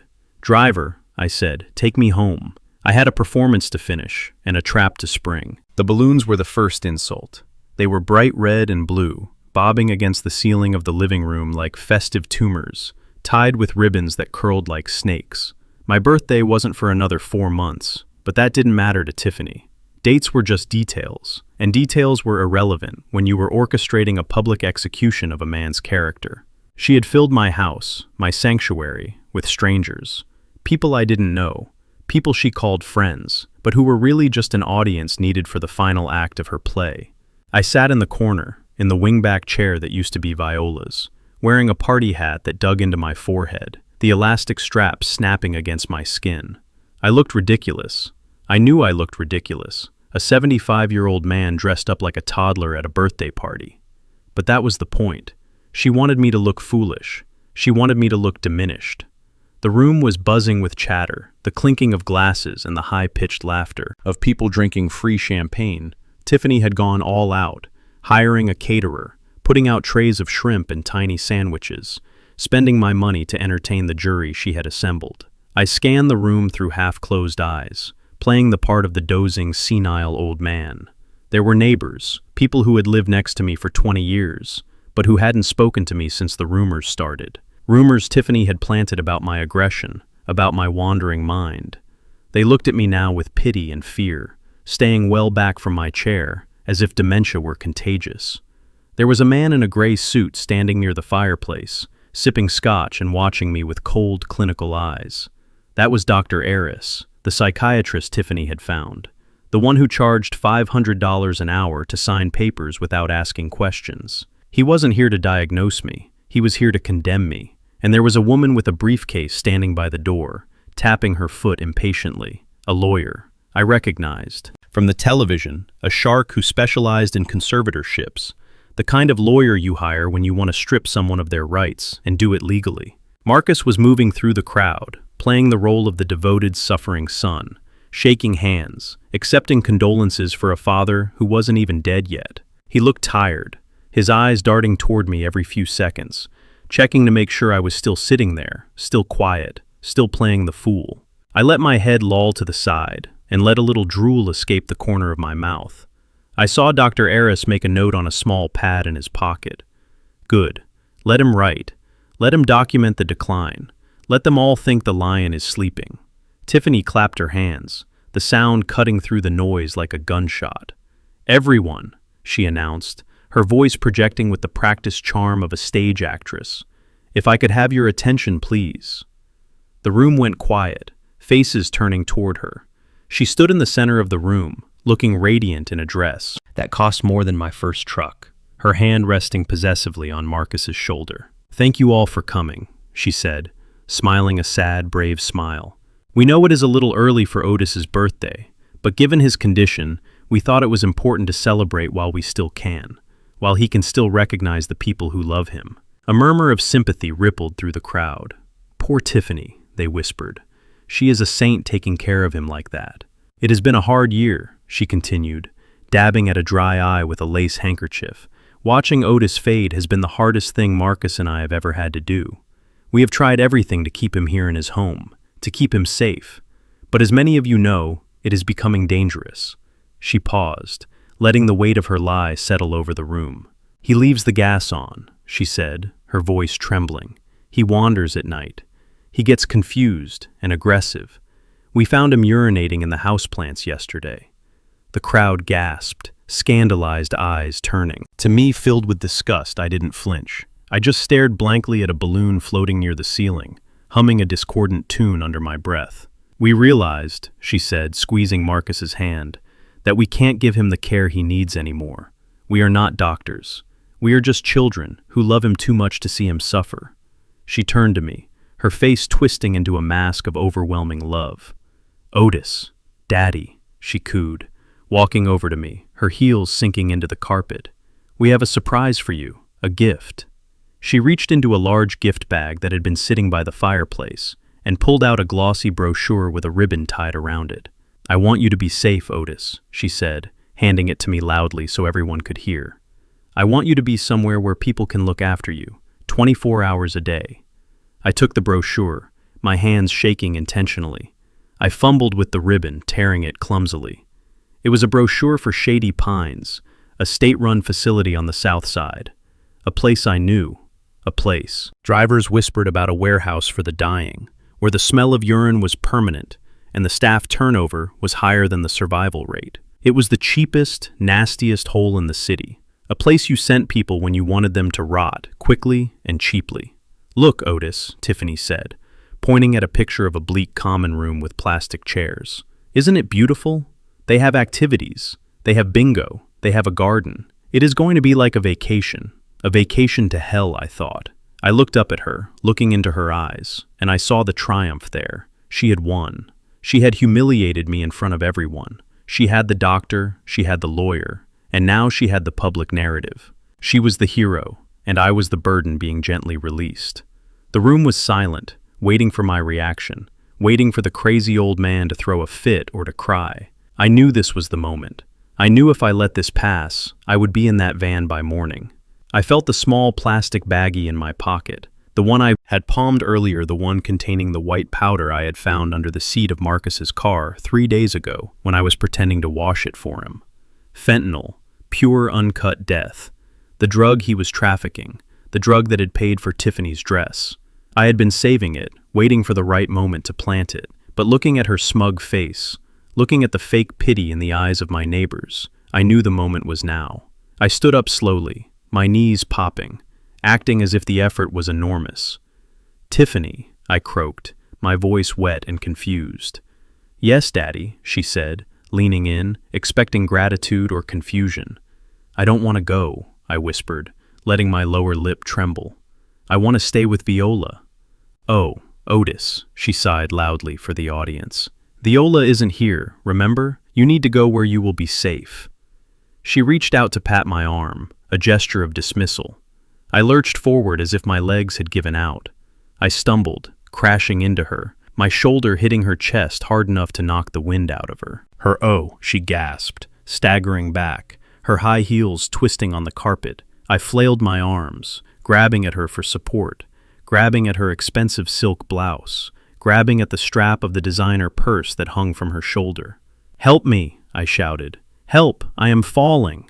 I went down, dragging her with me. We hit the floor in a tangle of limbs and fabric, the brochure for the nursing home fluttering down like a dead leaf. As we hit the ground, I yanked the purse hard, pulling it off her shoulder and turning it upside down in one fluid motion. Hidden by the chaos of the fall, everything spilled out: lipstick, compacts, keys, a wallet, and rolling across the Persian rug, stopping right at the feet of Dr. Eris, was the small, clear baggie filled with white powder. The room froze. The silence that fell was different this time. It wasn't respectful or sympathetic. It was the shocked vacuum of a scandal. I lay on the floor, groaning, clutching my hip, playing the victim. But my eyes were sharp watching Tiffany, scrambled up, pushing me away, her face red with anger. "You clumsy old fool," she hissed. Before remembering the audience, she looked down to gather her things, her hands shaking with rage. And then she saw it. She saw the baggie. She froze, her hand hovering over it, her eyes widening in genuine terror. She looked at Marcus, who was standing frozen by the fireplace, his face draining of all color. "What is this?" Dr. Aris asked, his voice cutting through the silence like a scalpel. He bent down and picked up the baggie, holding it up to the light. He was a corrupt man, but he was also a doctor, and he knew exactly what he was holding. "That is not mine," Tiffany shrieked, snatching at it, but the doctor pulled it away. "It fell out of your purse, Mrs. Jenkins," the lawyer said, stepping forward, her eyes narrowing. She smelled blood, and suddenly, it wasn't mine. "I didn't put that there," Tiffany stammered, looking around the room, looking for an ally but finding only suspicion. "He did it," she screamed, pointing a shaking finger at me. "Lying on the floor, he planted it. He is crazy." I looked up at her, my eyes wide and innocent. "Is that sugar?" I asked, my voice trembling. "Is that for my birthday cake?" "Don't play dumb with me, Otis," Tiffany screamed, lunging at me, her face contorted into a mask of pure, ugly hate. Marcus grabbed her, holding her back. "Tiff, stop. Shut up. It is drugs," the lawyer said, her voice cold and professional. "That is a significant amount of narcotics, Mrs. Jenkins, in a house with a vulnerable adult." "I don't do drugs," Tiffany wailed, hysteria taking over. "I don't know where that came from." "It came from your bag," Marcus whispered, his voice barely audible, but in the silence, it sounded like a scream. I sat up on the floor, rubbing my head, acting dazed. "I just wanted to stay home," I whimpered. "I don't like the white powder, it makes Marcus sleep too much." Every head turned to Marcus. He looked at me, and for the first time he saw it. He saw the glint in my eye. He saw the intelligence behind the mask. He realized in that second that the old man wasn't senile, that the old man had just cut his throat. "We need to leave," the lawyer said, snapping her briefcase shut. "I cannot be a party to this. I suggest you call a criminal defense attorney immediately." She walked out the door, her heels clicking like gunshots on the floor. The guests began to scramble, muttering excuses, avoiding eye contact, grabbing their coats, rushing for the exit as if the house were on fire. The party was over. The performance had been ruined. Dr. Aris looked at the baggie in his hand, then at Tiffany, then at me. He dropped the baggie onto the coffee table as if it were radioactive. "I am leaving," he said. "I will not be signing any papers today."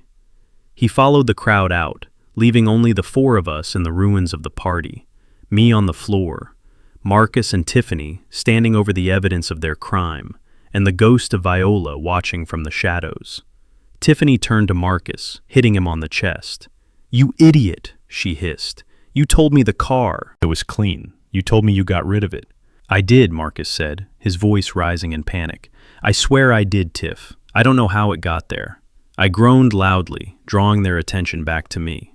"Can I have some cake now?" I asked, smiling, a gummy, vacant smile. "Get up," Tiffany screamed, kicking my leg. "Get up and get out of my sight." I stood up slowly, dusting off my pants. I looked at the brochure for Shady Pines lying on the floor. I stepped on it, grinding my heel into the glossy photo of the prison they had planned for me. "I am tired," I said, yawning. "I am going to take a nap." I shuffled toward the guest room, leaving them there. Leaving them with the drugs on the table and the ruin of their reputation hanging in the air. I closed the door and leaned against it, listening. I heard Tiffany screaming, heard glass breaking, heard Marcus crying. I smiled. "Happy birthday, Otis," I whispered to myself. The party was a disaster, but the gift was perfect. I had given them exactly what they deserved. I had given them enough rope to hang themselves, and they had kicked away the chair all on their own. The house was finally quiet. The last of the guests had fled the scene of my disgrace, leaving behind the smell of stale champagne and the echo of Tiffany's screaming. The only sound now was the hum of the refrigerator through the thin wall of the guest room, and the occasional creak of the floorboards upstairs, where my son and his wife were likely plotting their next move, or perhaps celebrating their victory. I sat on the edge of the twin bed, my hands trembling, not from the act I had put on earlier, but from the anticipation of what I was about to do. I reached into the hollow metal curtain rod, the hiding place that had served me well, and pulled out the small silver USB drive I had retrieved from safe deposit box 404. It felt cold in my hand, heavy with a weight that defied its size. This was Viola's voice. This was the truth she had died to protect. I pulled out the old laptop from beneath the loose floorboard under the bed, a relic from my days managing the fleet. It was slow and clunky, but it worked. I plugged in the drive and put on the headphones, the large padded cup sealing me off from the house, sealing me into a world where my wife was still alive. There was only one file on the drive labeled simply, "The End." I hesitated, my finger hovering over the play button. I knew that once I pressed it, the world would change forever. I knew that whatever innocence I still attributed to my son, whatever small hope I held on to, that he was just weak and manipulated, would be shattered. I pressed play. The audio started with a hiss of static, the sound of a phone being shuffled in a pocket. Then came Viola's voice, clear and strong, a voice I hadn't heard in 3 years, a voice that made tears spring to my eyes instantly. "I am recording this," she whispered, "because I am afraid Tiffany is coming over. She says she needs to talk, but she sounds dangerous. If anything happens to me, Otis, check the timestamp. I love you." There was a pause, the sound of a door opening, then the sharp click of us, heels on hardwood. Well, Tiffany's voice cut through the recording, loud and abrasive. "Aren't you going to invite me in? Or are you just going to stand there clutching your Bible like a superstitious old bat?" "I am in my own house, Tiffany," Viola said, her voice steady but tight. "State your business. I have told you, we are not giving Marcus any more money. It is not about money this time." Tiffany laughed, a sound like breaking glass, although the money would be nice. "It is about you, Viola. It is about you standing in the way of everything we deserve. You are just sitting on this pile of cash rotting away, while Marcus and I scrape by. It is disgusting." "We earned this money," Viola said quietly.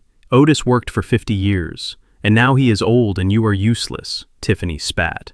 I could hear her stepping closer, the rustle of fabric on the recording. "Listen to me, you old witch. You are going to sign over the power of attorney. You are going to do it today, or I am going to make your life a living hell. I will tell everyone you are abusing Otis. I will tell them you are stealing from him. I will have you locked up so fast your head will spin." "Get out of my house," Viola said, her voice rising. "Get out before I call the police." "You aren't calling anyone." There was a scuffle, a sharp intake of breath, then the sound of a slap, loud and wet. "Don't you touch me," Viola cried out. I felt a phantom pain in my own cheek, a rage so hot it blurred my vision. She had hit her. She had hit my wife. "Give me the phone," Tiffany screamed. "Give it to me." Then came the sound of a struggle, feet scuffling on the floor, heavy breathing, the sound of a body hitting the wall. "Let me go," Viola gasped. "Let me go." "Why don't you just die?" Tiffany shrieked, and the venom in her voice was enough to kill. "Why don't you just die and free us from this debt, you useless old woman? Nobody wants you here. Nobody loves you, not even Marcus. He is just waiting for you to kick the bucket so we can live." "Liar," Viola shouted. "No, my son loves me. He hates you." Tiffany screamed. "He hates that you control the purse strings. He hates that he has to beg you for scraps." I heard a sudden movement, a rush of air, and then a sound that will haunt me until my dying day. It was the sound of a shove, a grunt of effort, followed by a terrified scream that was cut short. Then the sickening, heavy thud of a body hitting wood. Once, twice, 3 times. A cascading rhythm of bone against oak, tumbling down the long staircase that led to the foyer. Then silence. A silence so deep and terrible, it felt like the end of the world. I sat there in the dark guest room, tears streaming down my face, my mouth open in a silent scream of agony. My Viola, my beautiful, strong Viola, falling, dying, alone at the bottom of the stairs because of that monster. But the recording wasn't over. I heard footsteps walking slowly to the top of the stairs, then a voice. Oh my God. It was Marcus. He had been there. He had been there the whole time, hiding, watching, listening. "Marcus, help me." Tiffany's voice was breathless, panicked, but not sad. "She fell, Marcus. She just fell. I didn't touch her. She slipped." I heard Marcus walking down the stairs, his heavy boots thudding on the steps where his mother lay broken. "Mom?" he whispered. "Mom, can you hear me?" There was no answer, just a low, gurgling sound, a sound of someone trying to breathe through a crushed windpipe. "She is hurt, bad, Tiff," Marcus said, his voice trembling. "She is bleeding. We need to call 911. "No," Tiffany hissed, her voice sharp, commanding. "Don't you dare touch that phone. She is dying," Marcus cried. "If she dies, we get everything," Tiffany said, her voice dropping to a whisper, a seductive, poisonous whisper. "Think about it, Marcus. All the money, the house, the insurance. No more begging, no more debts. We will be free, Marcus. Free. But she is my mom. She is the thing standing between us and our life," Tiffany said. "Look at her, Marcus. She is gone anyway. Look at the angle of her neck. Even if she survives, she will be a vegetable. Do you want to take care of a vegetable for the next 10 years? Or do you want to be rich?" I heard Marcus breathing heavy, ragged breaths, the sound of a soul hanging in the balance. "What do we do?" he whispered. "We wait," Tiffany said, cold as ice. "We wait. 30 minutes. If she is still breathing, then we call and say we just found her. But we wait, Marcus. We let nature take its course. 30 minutes. 30 minutes of my wife lying on the cold floor, gasping for air, dying in pain while her son and his wife stood over her and watched the clock. 30 minutes that could have saved her." "Okay," Marcus said, and the word was the sound of a door slamming shut on his humanity. "Okay, we wait." The recording ended. I took the headphones off and laid them gently on the bed. I didn't scream. I didn't break anything. I simply slid off the mattress and curled up on the floor, my knees to my chest, and I wept. I wept for the woman I loved who died knowing her son wanted her gone. I wept for the boy I raised who had become a monster. Wept for the 3 years I had lived with these people, broken bread with them, let them call me family. This wasn't greed. This wasn't theft. This was murder. Cold, calculated matricide. They had watched her die. I lay there for a long time, the cold of the floor seeping into my bones until the tears stopped, until the grief hardened into something else, something black and heavy and indestructible. They killed her, and they thought they had gotten away with it. I sat up, wiping my face with my shirt. I looked at the laptop, at the small silver drive that held the proof of their damnation. I wasn't just going to take the company back. I wasn't just going to kick them out of the house. I was going to bury them. I reached for the burner phone, my hand steady now, steady with the purpose of a man who has nothing left to lose. I dialed the number for Tiny, my private investigator, the man who knew how to dig graves. "Tiny," I said when he answered. "Mr. Jenkins, it is late. Is everything all right?" "No, Tiny," said my voice, sounding strange to my own ears, devoid of any warmth, devoid of any mercy. "It is murder, Tiny." "What?" Tiny asked, his voice dropping. "Viola. I said they killed her, Tiny. I have the tape. They watched her die." "Jesus, Mr. Jenkins, I am so sorry." "Don't be sorry," I said. "Be ready. I need everything, Tiny. I need every dirty secret Tiffany has ever had. I need to know where she buys her drugs. I need to know who she sleeps with. I need to know every law Marcus has broken since he was born. I am going to build a cage, Tiny. I am going to build a cage so tight they won't even be able to breathe, and then I am going to lock them in it and throw away the key." "I am on it, Mr. Jenkins," Tiny said. "I will have a team on them by morning." "Good," I said. "And Tiny?" "Yes, sir. When the police come, and they will come, I want to make sure they have everything they need to put them on death row." I hung up the phone and looked out the small window at the brick wall. The rain had started again, a slow, steady drizzle that sounded like dirt hitting a coffin. I wasn't Otis the truck driver anymore. I wasn't Otis the CEO. I was the ghost of Viola Jenkins, and I was about to start haunting this house for real. The morning sun was struggling to break through the gray clouds over Chicago, but the air inside the house was clear and sharp, with the scent of freshly brewed danger. Tiffany was in the kitchen, wearing a silk robe that cost more than my first car, chopping fruit with a knife that flashed in the overhead light. She looked at me as I shuffled in, dragging my bad leg, playing the part of the confused old man. But her eyes were hard and impatient, like a woman waiting for a pot to boil over. "Otis," she said, her voice sugary sweet but thin. "You need to go to the store. We are out of almond milk, and Marcus needs his special coffee creamer, the hazelnut kind." I blinked at her, letting my mouth hang open slightly. Store? I mumbled, pawing at the pockets of my flannel shirt. I don't know, Tiff. The truck is acting funny lately. Maybe Marcus should go. No, she snapped, dropping the knife onto the cutting board with a clatter. Marcus is busy. He is handling important business for the family. You can drive, Otis. You go. Have been driving since before I was born. Unless she paused, a cruel smile playing on her lips. Unless you admit that you can't handle it anymore. Unless you are ready to admit that you belong in a home. It was a trap, and a clumsy one at that.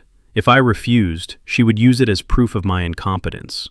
She would tell the judge I was too scared to leave the house, that I was a prisoner of my own dementia.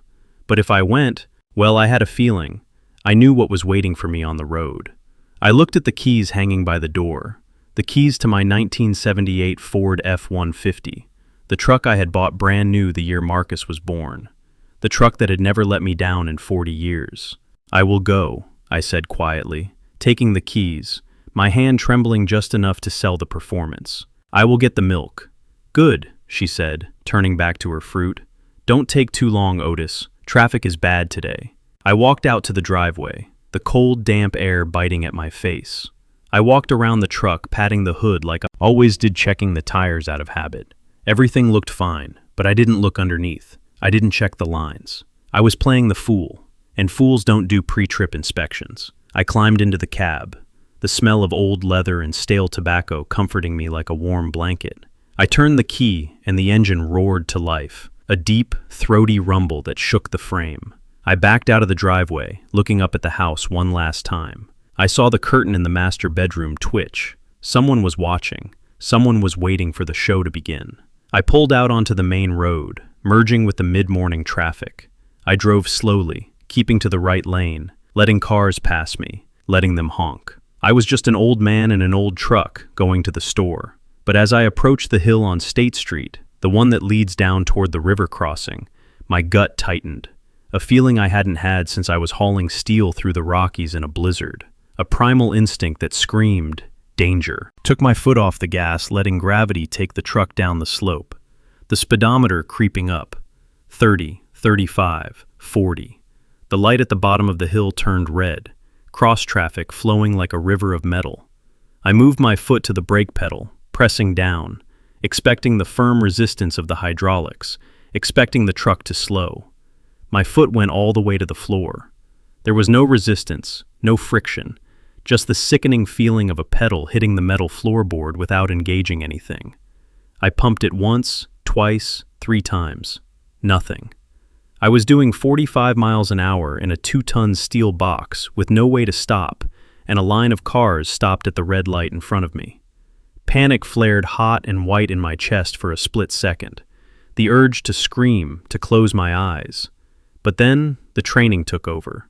The 40 years of driving, the millions of miles of experience that Marcus and Tiffany thought made me useless. I didn't panic. I went to work. I grabbed the gear shift, slamming it down from drive into second gear.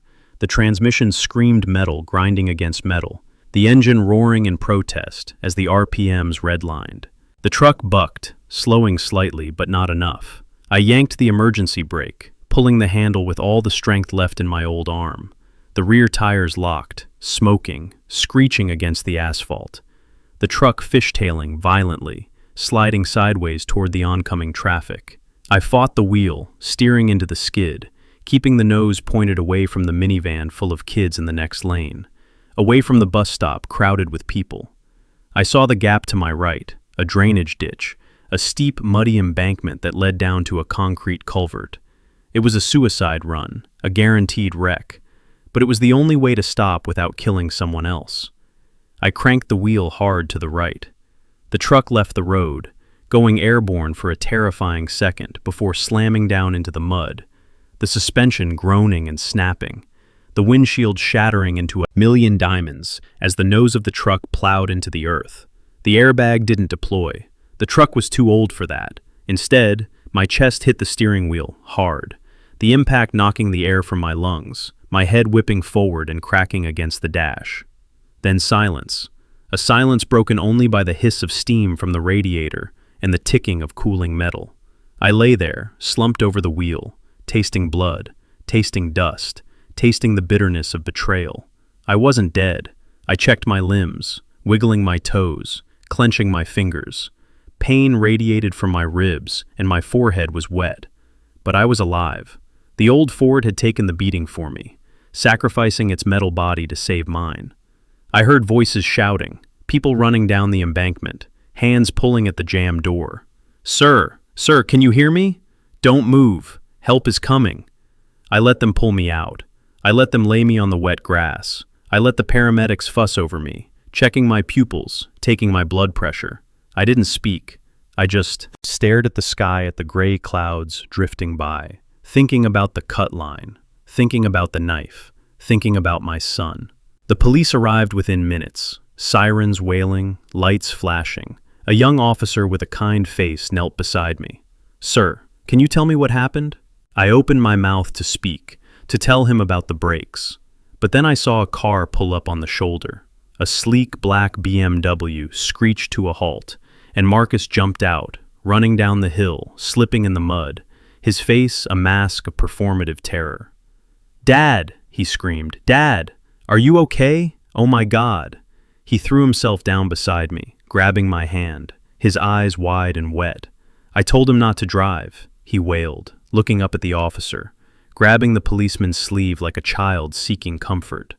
I told him he wasn't safe. "He is 75 years old, officer. He gets confused. He forgets which pedal is which." I took the keys away, but he must have found the spare. He was crying. Real tears. Tears of frustration that I wasn't dead. Tears of book. Fear that his plan had failed. Tears of an actor trying to sell the performance of a lifetime. I told Tiffany he shouldn't be on the road, Marcus sobbed, burying his face in his hands. "Look at this. He could have killed someone. He needs to be in a home. He needs to be somewhere safe." The officer looked at Marcus with sympathy, patting his shoulder. "Calm down, son. He is alive. That is what matters. Accidents happen, especially at his age." It worked. They were buying it. Marcus was painting the picture of the senile father and the responsible suffering son, and the wreck was the frame. I coughed, spitting blood onto the grass, sitting up slowly, pushing the paramedics away. "It wasn't an accident," I rasped, my voice sounding like gravel in a blender. Marcus froze, his head snapping up his eyes, locking onto mine with a flash of pure panic. "Dad, you are in shock," he said quickly, loud and desperate. "Just lie down. Let them take you to the hospital." I looked at the officer, ignoring my son, ignoring the lie. "Check the brake line," I said, pointing a shaking finger at the undercarriage of the truck, where it lay twisted in the ditch. "Check the rear left line, right near the axle." The officer frowned, looking from me to the truck. "Sir, the truck is totaled. It is likely the line snapped on impact. Check it," I insisted, my voice gaining strength, the old authority of the fleet commander bleeding through the facade of the victim. "Check it, son." Humor, an old man. The officer hesitated, then sighed, signaling to one of the firefighters who was inspecting the wreck. "Hey, Cap, check the brake lines for me, will you? The driver thinks they failed." Marcus was trembling, now vibrating with a frequency that wasn't grief, it was terror. He stood up, pacing back and forth, running his hands through his hair. "This is ridiculous," he muttered. "He is confused. He doesn't know what he is talking about. Dad, stop making a scene." The firefighter crawled under the lifted rear of the truck, his flashlight beam cutting through the gloom. There was a long silence, a silence that stretched until it felt like a wire pulling tight around Marcus's neck. Then the firefighter crawled back out, his face grim. He walked up the hill, wiping grease from his hands on his turnouts. He looked at the officer, then at me, then at Marcus. "It was an impact," he said, his voice flat serious. "What do you mean?" the officer asked. "The line is cut," the firefighter said, holding up his gloved hand, showing a smear of brake fluid. "It is a clean cut, straight through. Looks like wire cutters or a serrated knife. There is no fraying, no rust. Someone sliced it." The air left the conversation, sucked out by the gravity of the accusation. The officer turned to Marcus, his expression changing instantly, the sympathy evaporating, replaced by the cold, hard suspicion of the law. Marcus took a step back, holding his hands up, palms out. "I don't know anything about that," he stammered, his voice high and thin. Why are you looking at me? I wasn't even home. I was at work. Nobody said you were home. Sir, the officer said, stepping closer, his hand resting near his belt. We just said the line was cut. But he is confused, Marcus shouted, pointing at me. He probably did it himself. He gets paranoid. Maybe he cut it thinking he was fixing it. He tries to fix things all the time and breaks them.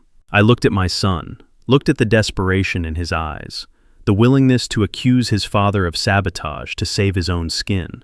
I looked at the officer, and I let the mask slip just a fraction, just enough for him to see the clarity in my eyes.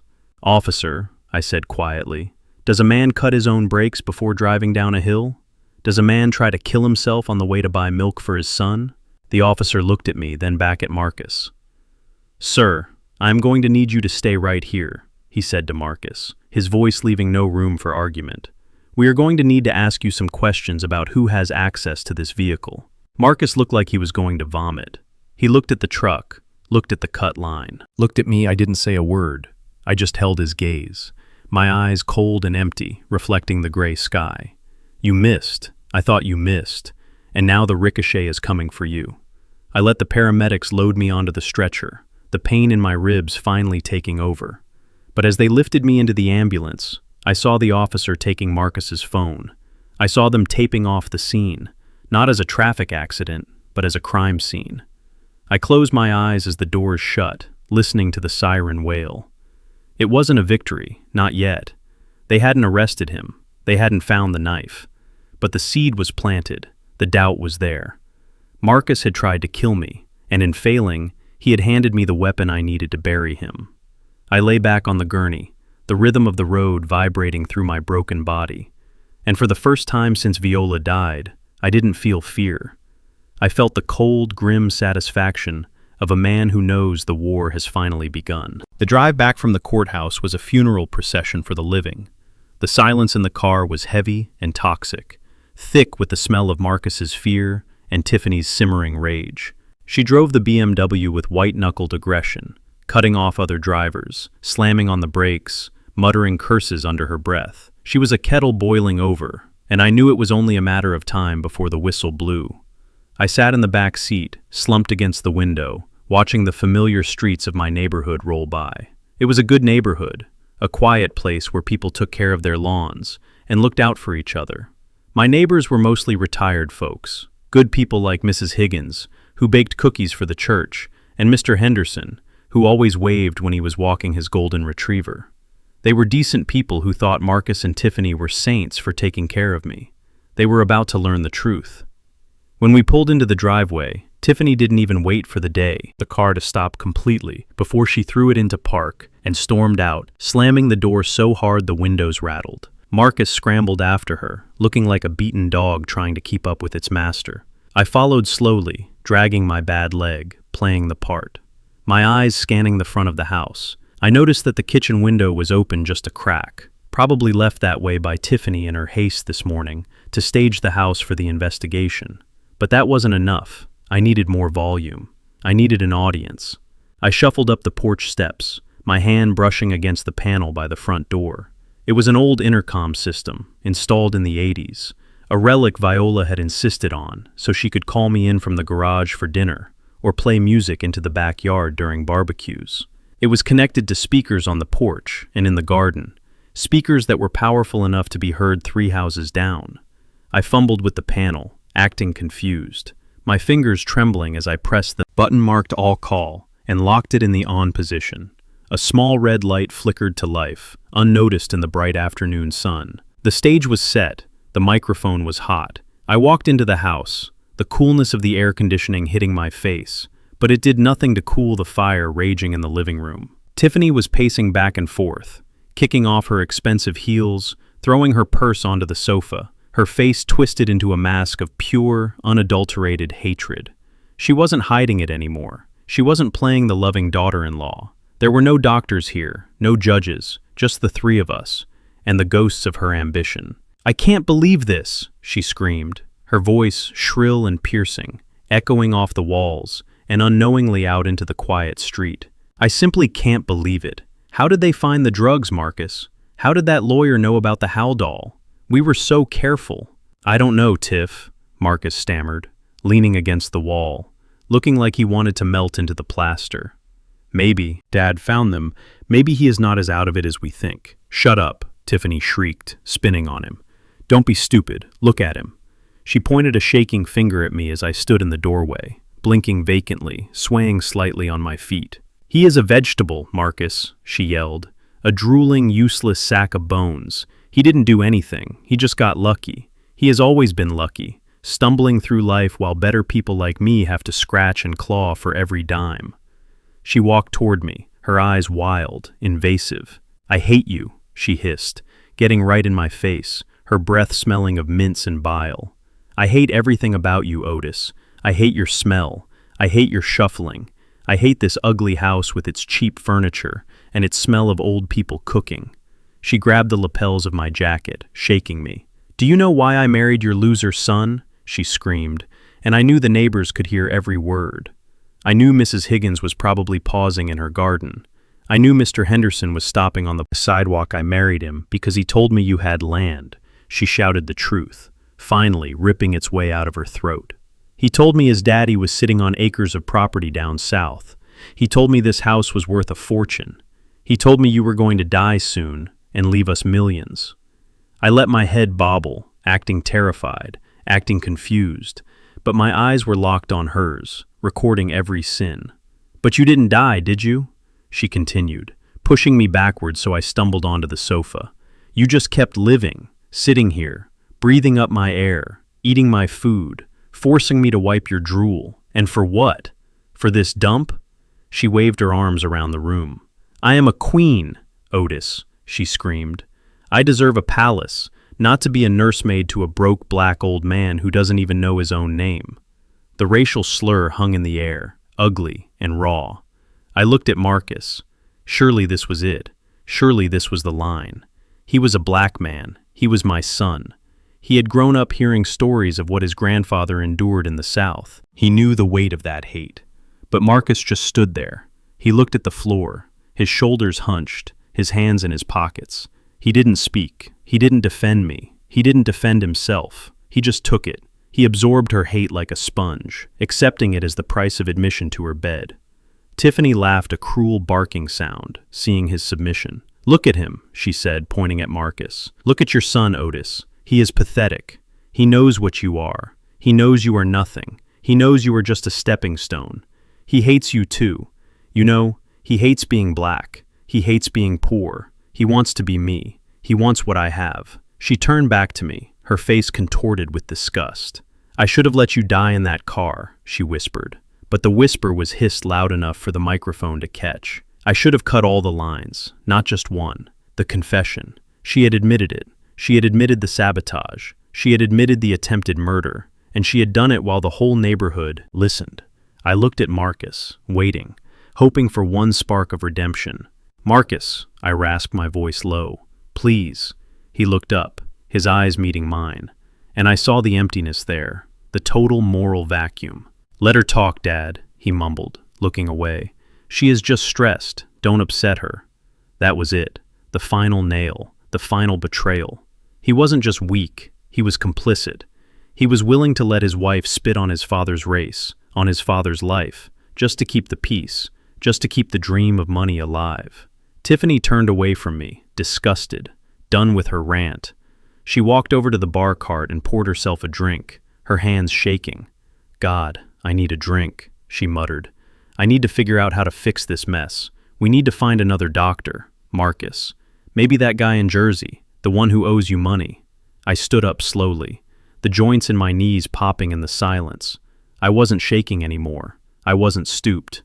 I stood to my full height, 6 feet 2 inches of leverage and muscle, built over 50 years of hauling freight. I walked over to the wall panel, the one by the door. Tiffany turned glass halfway to her mouth, frowning. What are you doing? She asked, her voice sharp, suspicious. I pressed the button, turning the intercom off, the red light blinking out, silence falling over the street outside. Silence, where the truth was now settling into the ears of the witnesses. I looked at Tiffany, then I looked at Marcus. I let the mask drop completely. For the first time, I let the intelligence back into my eyes. I let the power flow back into my stance.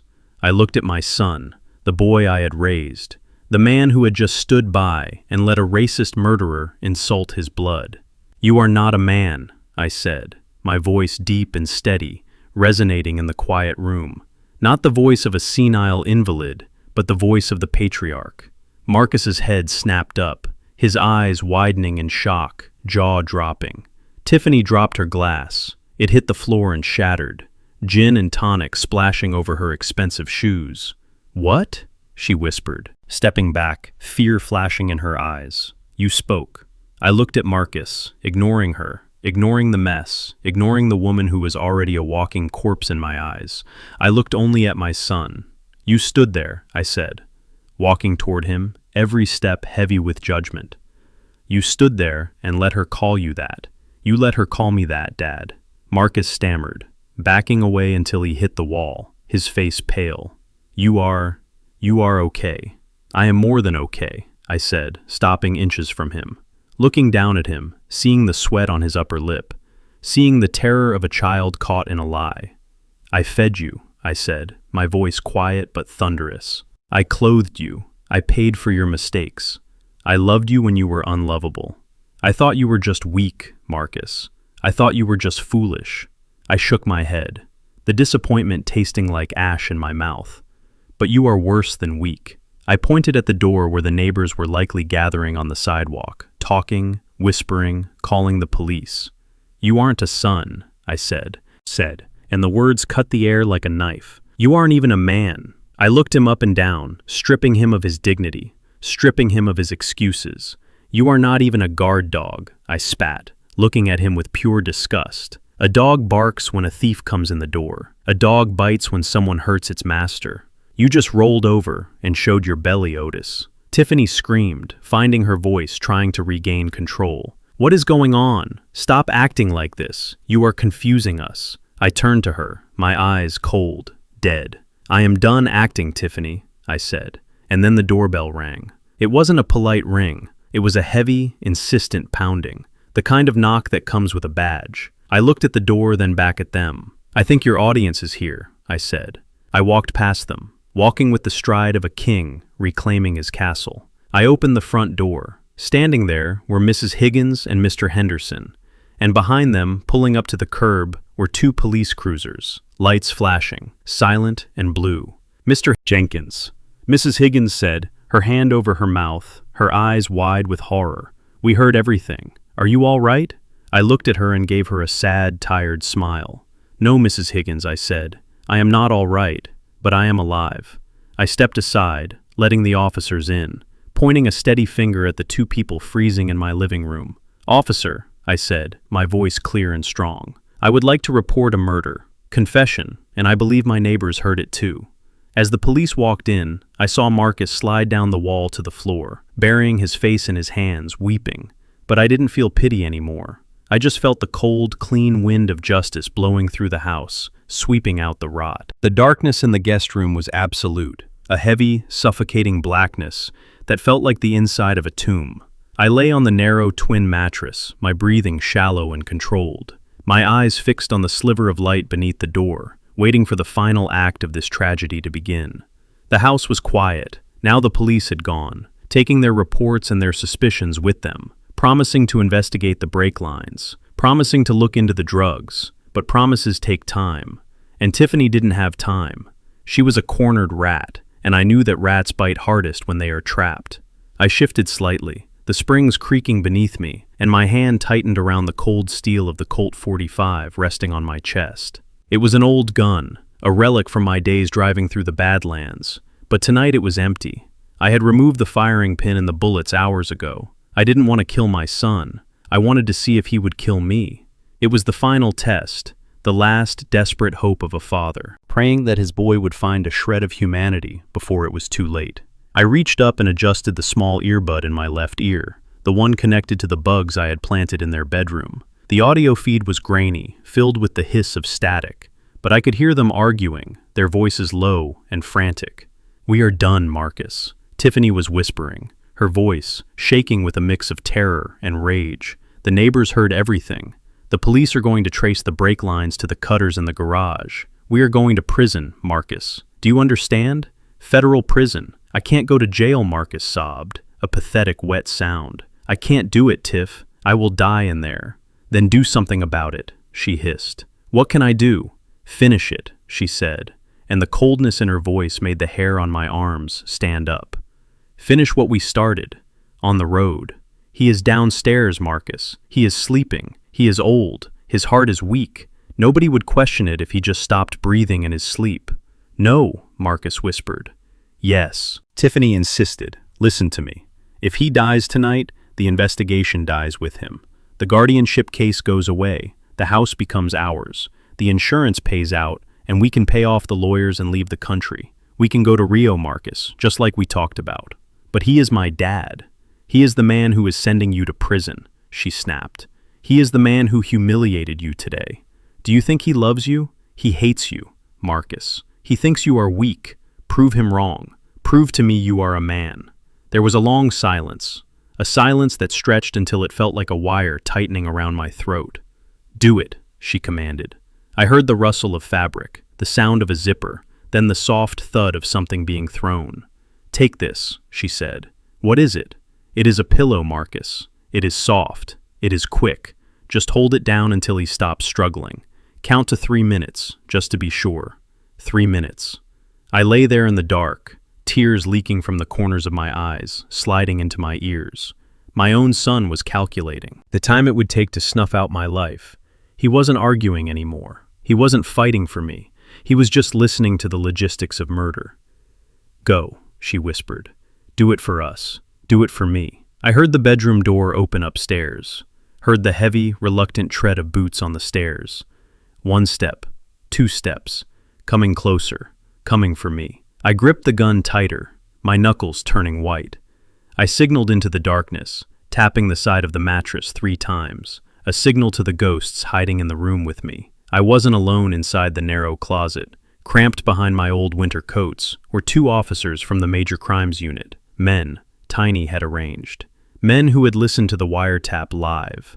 Under the bed, squeezed into the dust and the dark, was a 3rd officer, his hand resting on my ankle, ready to move. We were all waiting. The footsteps reached the bottom of the stairs. They paused outside my door. I could hear Marcus breathing, heavy, ragged breaths, like a runner at the end of a race. I could smell his fear, his sweat, the cheap whiskey he had drunk to build his courage. The doorknob turned slowly, the latch clicking with a sound like a gunshot in the silence. The door creaked open, spilling a wedge of hallway light across the floor, creating a long, distorted shadow that stretched over my bed. Marcus stood in the doorway. He looked like a nightmare. His face was pale, sweat beading on his forehead, his eyes wide and bloodshot, rimmed with red. He was wearing his pajamas, but his hands were gloved in black leather, driving gloves. My driving gloves. In his hands he held a large down pillow, the white pillowcase looking bright and clean in the gloom. I didn't move. I kept my breathing even, mimicking the rhythm of sleep. I watched him through the slits of my eyelids, watched my executioner enter the room. He took a step forward, his knees shaking so hard I could see the fabric of his pants trembling. I am sorry, Dad, he whispered, his voice a broken croak that barely disturbed the air.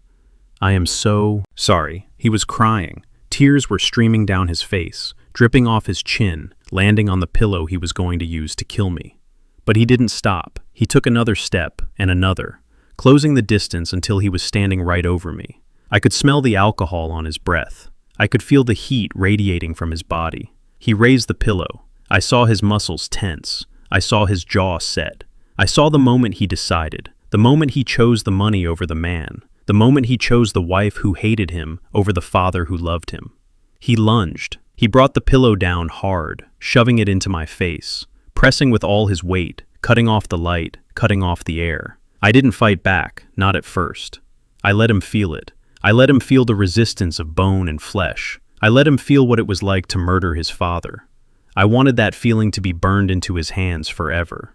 I gagged, thrashing my legs, mimicking the death throes of a suffocating man. Press harder, Tiffany's voice echoed. In my memory, count to 3 minutes. Marcus was sobbing loudly, Now, a guttural animal sound of despair, urging me to die, begging me to make it quick. "Please, Dad, just go," he wailed, pressing down harder, his weight crushing my chest. That was it. The verdict was in. He was guilty. I brought my right hand up, the hand holding the heavy steel of the Colt. I didn't aim it, I just swung it hard, striking his wrist with the barrel of the gun. Marcus yelped in pain and surprise, his grip loosening just enough for me to twist my head and suck in a desperate lungful of air. Now I shouted, my voice hoarse but commanding. The room exploded. The closet door burst open, slamming against the wall, the two officers charging out with weapons drawn, their tactical lights cutting through the darkness blindingly bright. "Police! Drop it! Drop the pillow!" The officer under the bed rolled out, grabbing Marcus's ankles and yanking his legs out from under him. Marcus screamed, falling backward, hitting the floor with a bone-jarring thud, the pillow flying from his hands and landing softly in the corner. I sat up, gasping for breath, clutching the gun, my chest heaving. "Don't move. Stay down. Police." Marcus was scrambling on the floor, trying to back away, his hands raised to shield his eyes from the lights. He looked like a cornered rat, like a child waking up from a bad dream. "Dad," he screamed. "Dad, help me. They are going to hurt me." I looked down at him from the bed, the barrel of my empty gun resting on my knee. I looked at the son who had just tried to smother me, the son who had cried while he did it. I didn't feel anger anymore. The anger had burned out, leaving only a cold gray ash of indifference. "You didn't help me," I said, my voice flat, barely audible over the shouting of the officers. "You didn't help your mother." Tiffany appeared in the doorway, drawn by the noise, her face a mask of shock. She saw the police. She saw Marcus on the floor. She saw me sitting up alive and armed. "Run, Marcus," she screamed. "Run!" But there was nowhere to run. An officer grabbed her, spinning her around and slamming her against the doorframe, cuffing her hands behind her back. "Get off me," she shrieked, kicking and spitting. "Do you know who I am? I am a victim here. He is crazy. He tried to shoot us." "Save it, lady," the officer said, tightening the cuffs. "We heard everything. We have the wire." "The wire?" Tiffany went still, her face draining of color. She looked at me and she realized that the old man hadn't been sleeping, realized that the prey had been the hunter all along. "You old bastard," she hissed. I stood up, my legs shaky but holding. I walked over to where Marcus lay pinned to the floor by the officer's knee. He looked up at me, tears mixing with the dust on his face.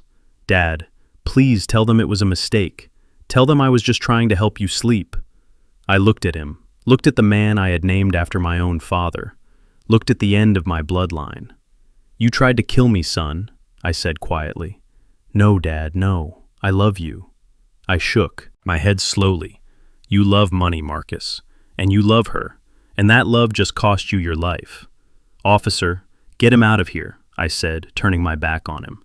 "I don't want to see him anymore." They dragged him out screaming, begging, calling my name. I didn't turn around. I sat back down on the bed, holding the pillow he had used, holding the evidence of his betrayal. The house was full of noise, radios crackling, officers shouting orders, the sounds of justice grinding its gears. But inside me, it was quiet. The war was over. I had won. But as I looked at the empty doorway where my son had stood, I realized that in a war like this, there are no winners. There are only survivors.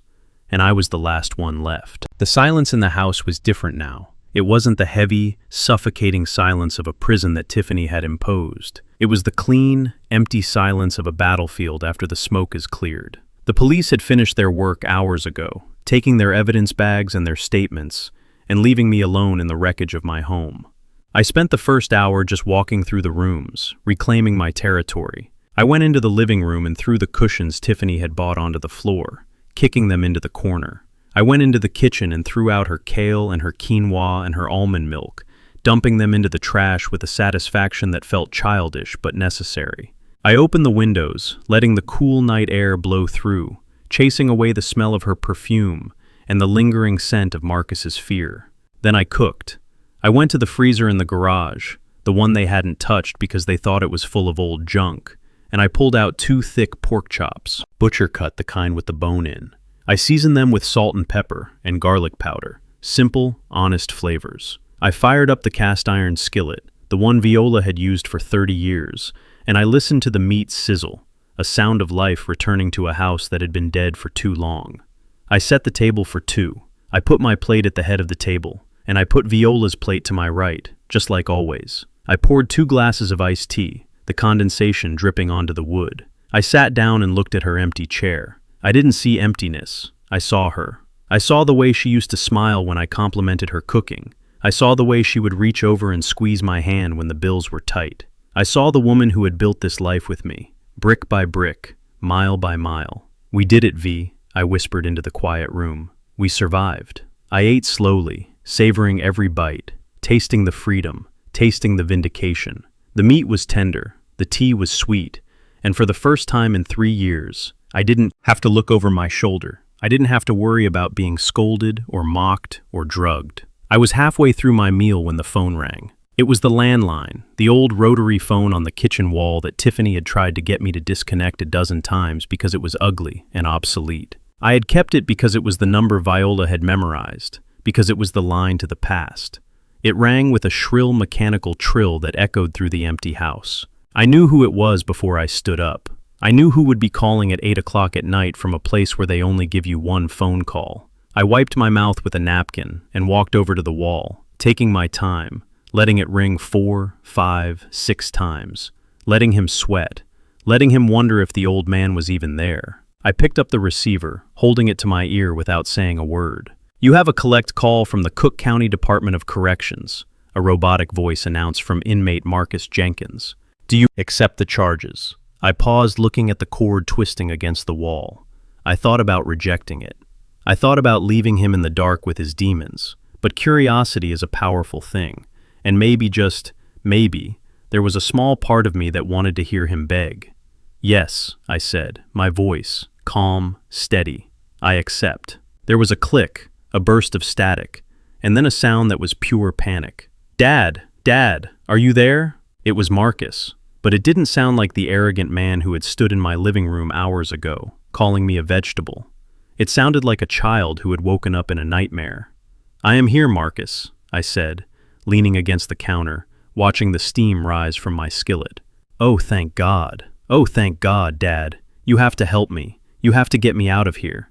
It is insane in here, Dad. It smells like puke, and there are guys screaming, and they took my shoes. They took my shoes, Dad." I listened to him ramble, listened to the total disintegration of his composure. He had always been soft, Marcus had, never known a hard day in his life, because I had shielded him from them. I had worked double shifts so he could have the new sneakers. I had driven through ice storms so he could go to college. I had created a cushion for him, and now that cushion was gone, and he was hitting the concrete, hard. "What do you want, Marcus?" I asked, cutting through his babbling. "I need bail, Dad," he shouted, his voice cracking with desperation. "The judge set it at $500,000, Dad. $500,000 cash, they said. I am a flight risk because of the offshore accounts they found. They said, it is attempted murder, Dad. You have to post it. You have to get me out tonight. I can't stay here. $500,000. I looked around my kitchen at the old cabinets, at the linoleum floor that was starting to peel in the corner. "That is a lot of money, son," I said, my voice flat. I know, but you have the house," Marcus said, the gears of his greed turning even in his panic. "The house is paid off, right? It is worth at least $600,000 or $700,000 in this market. You can take out an emergency equity loan or a second mortgage. Call Mr. Klein, call the bank, do whatever you have to do, just get the money." He wasn't asking how I was. He wasn't asking if I was hurt. He wasn't apologizing for trying to smother me with a pillow 5 hours ago. He was doing what he had always done, treating me like an asset, treating me like a piggy bank that he could break open whenever he was in trouble. "Dad, are you listening?" Marcus screamed into the silence. "Dad, wake up! I need you to focus." I reached out and pressed the speaker button, hanging the receiver back on the hook so his voice filled the kitchen, so Viola could hear him too. "I am listening, Marcus," I said loud and clear. "Then do it. Go to the bank in the morning. No, go online now. You can apply online. Get the money, Dad, please. They are going to kill me in here. I walked back to the table and sat down, picking up my fork, taking another bite of my pork chop, chewing slowly. I don't think I can do that, Marcus, I said, my mouth full. What do you mean you can't? Marcus shrieked. You have to. I am your son, I swallowed, taking a sip of tea. Well, son, I said, my voice dripping with a sarcasm that was lost on him. I am just a confused old man, remember? I am just a retired truck driver with a bad hip and a rotting brain. Where in the world would a useless old moocher like me get $500,000?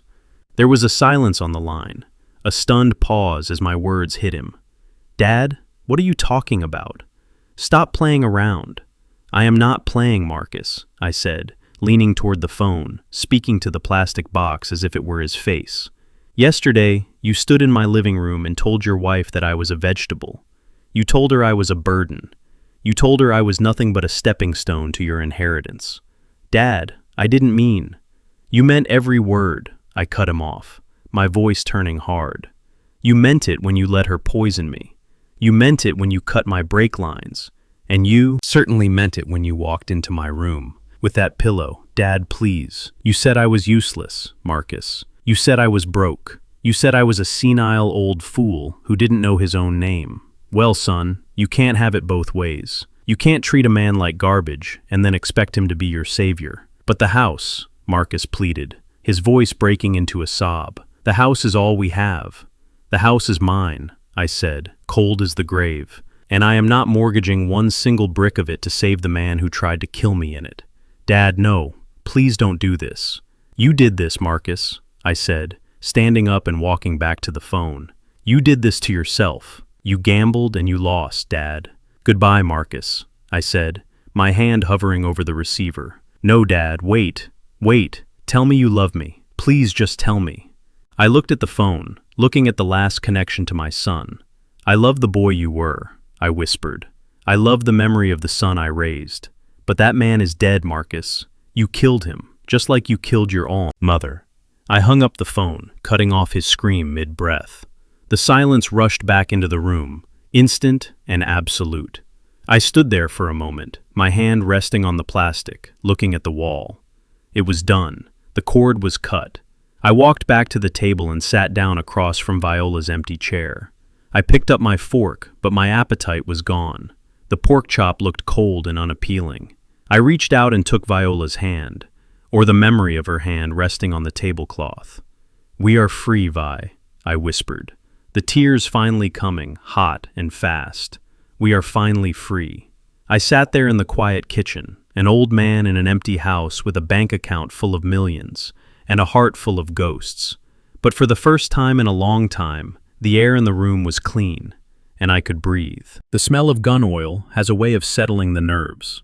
It is a sharp, clean scent that cuts through the musty odor of old lies and fresh betrayal. I sat in my favorite leather armchair in the living room, a rag in one hand and the disassembled barrel of my Remington 12 gauge in the other. The lamp on the side table cast a warm, yellow pool of light, illuminating the steel and the wood, turning the weapon into a piece of art rather than a tool of destruction. I wasn't planning to use it. The firing pin was sitting in my pocket, and the shells were locked away in the garage safe. But Tiffany didn't know that. Tiffany only knew what she saw, and what she was about to see was the nightmare she had created, sitting in her living room, waiting for her. It had been 24 hours since the police dragged them out, 24 hours of peace. But I knew it wouldn't last. I knew her parents, people who lived in a trailer park in Indiana and thought their daughter was a princess, would sell their souls to get her out. I had heard from Tiny that they sold their Winnebago for cash this morning just to post her bond. She was coming. I could feel it, like a change in the weather. At 9 o'clock, the front door burst open, not with a key, but with a violent shove against the wood that I had forgotten to lock, intentionally. She stumbled in, bringing the cold night air and the smell of the county jail with her. She looked like a wreck. The expensive dress she had worn to my fake birthday party was wrinkled and stained with sweat and grime.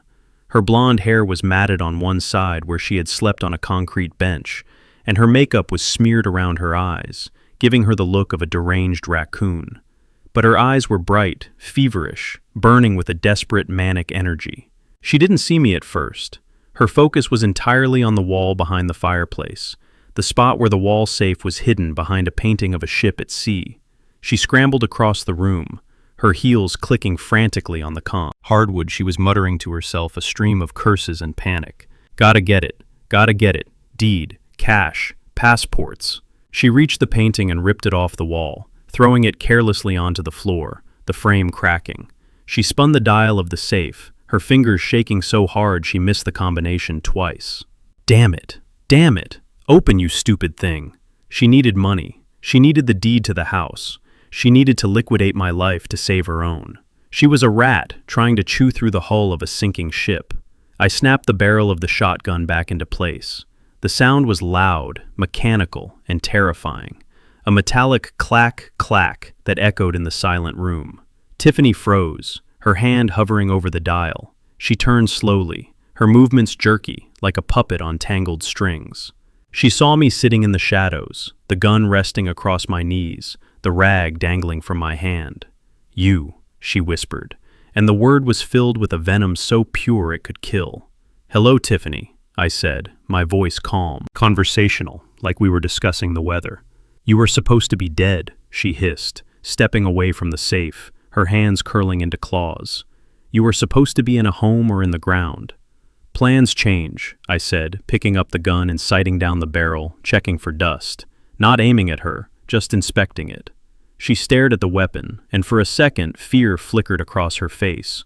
But then something else took over, a delusional arrogance, a belief that she could still talk her way out of this, that she could still win, because she was young and I was old, because she was white and I was black, because she was Tiffany and I was just Otis. She straightened up, smoothing her ruined dress, trying to summon the haughty queen who had ruled my house for 3 years. You think you have won, don't you? She said, walking toward me, her chin high, walking right into the line of fire. If the gun had been loaded, I didn't say anything. I just watched her, watched the gears turning in her desperate. Mind you haven't won anything, Otis, she spat, stopping a few feet away, getting into my personal space, trying to intimidate me with her presence. Marcus is going to talk. He is terrified. He is weak, and I have already told him what to say. I raised an eyebrow, urging her to continue. We are going to tell them the truth, she said, a twisted smile playing on her lips. The real truth, not your little fairy tale about brake lines and vitamins. We are going to tell them that you are the mastermind, Otis. I chuckled, a dry sound deep in my throat. The mastermind of what, Tiffany? My own murder? No, she said, her eyes gleaming. The mastermind of the drug ring. She pointed a finger at me, a finger that no longer wore the ring purchased with Viola's savings. That fentanyl wasn't ours, Otis. It was yours. Marcus is going to testify that you have been using his car to move product.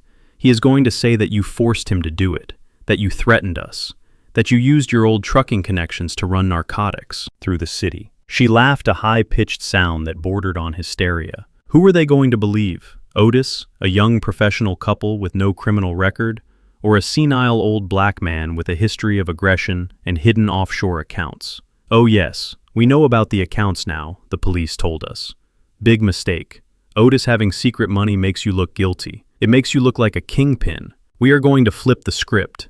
She continued pacing in front of me, her energy frantic, manic. We are going to say we were trying to get guardianship to stop you, to get you help, to get you off the streets, and you tried to kill us. You cut your own brakes to frame us. You staged the whole thing. She leaned down, getting right in my face, her breath smelling of stale coffee and fear. We are going to put you away, Otis, she whispered. We are going to put you in a federal prison where you will die, alone and unloved. And then we are going to take this house. We are going to take your money, and we are going to laugh about it on a beach in Mexico while you rot. It was a bold lie, a desperate lie, but I could see how she thought it would work. She was banking on the system. She was banking on prejudice. She was banking on the fact that the world loves a pretty crying woman more than it loves a silent old man. I looked at her, looking deep into her eyes, searching for a soul, but finding only a calculator. Are you finished? I asked quietly. She blinked, surprised by my lack of reaction. I said, Are you finished telling me your bedtime story? She stepped back, unsure. It is not a story, she snapped. It is what is going to happen. I set the shotgun down on the table with a heavy thud, the sound making her jump. "You know, Tiffany," I said, leaning forward, resting my elbows on my knees. "I have been doing some reading lately. While you were busy trying to kill me, I was busy looking at numbers." "Numbers?" she scoffed. "What numbers?" "Business numbers," I said. "Specifically, the books for a little place called Serenity Now." Her face went slack, the color draining out of her cheeks faster than water from a broken cup. Serenity Now.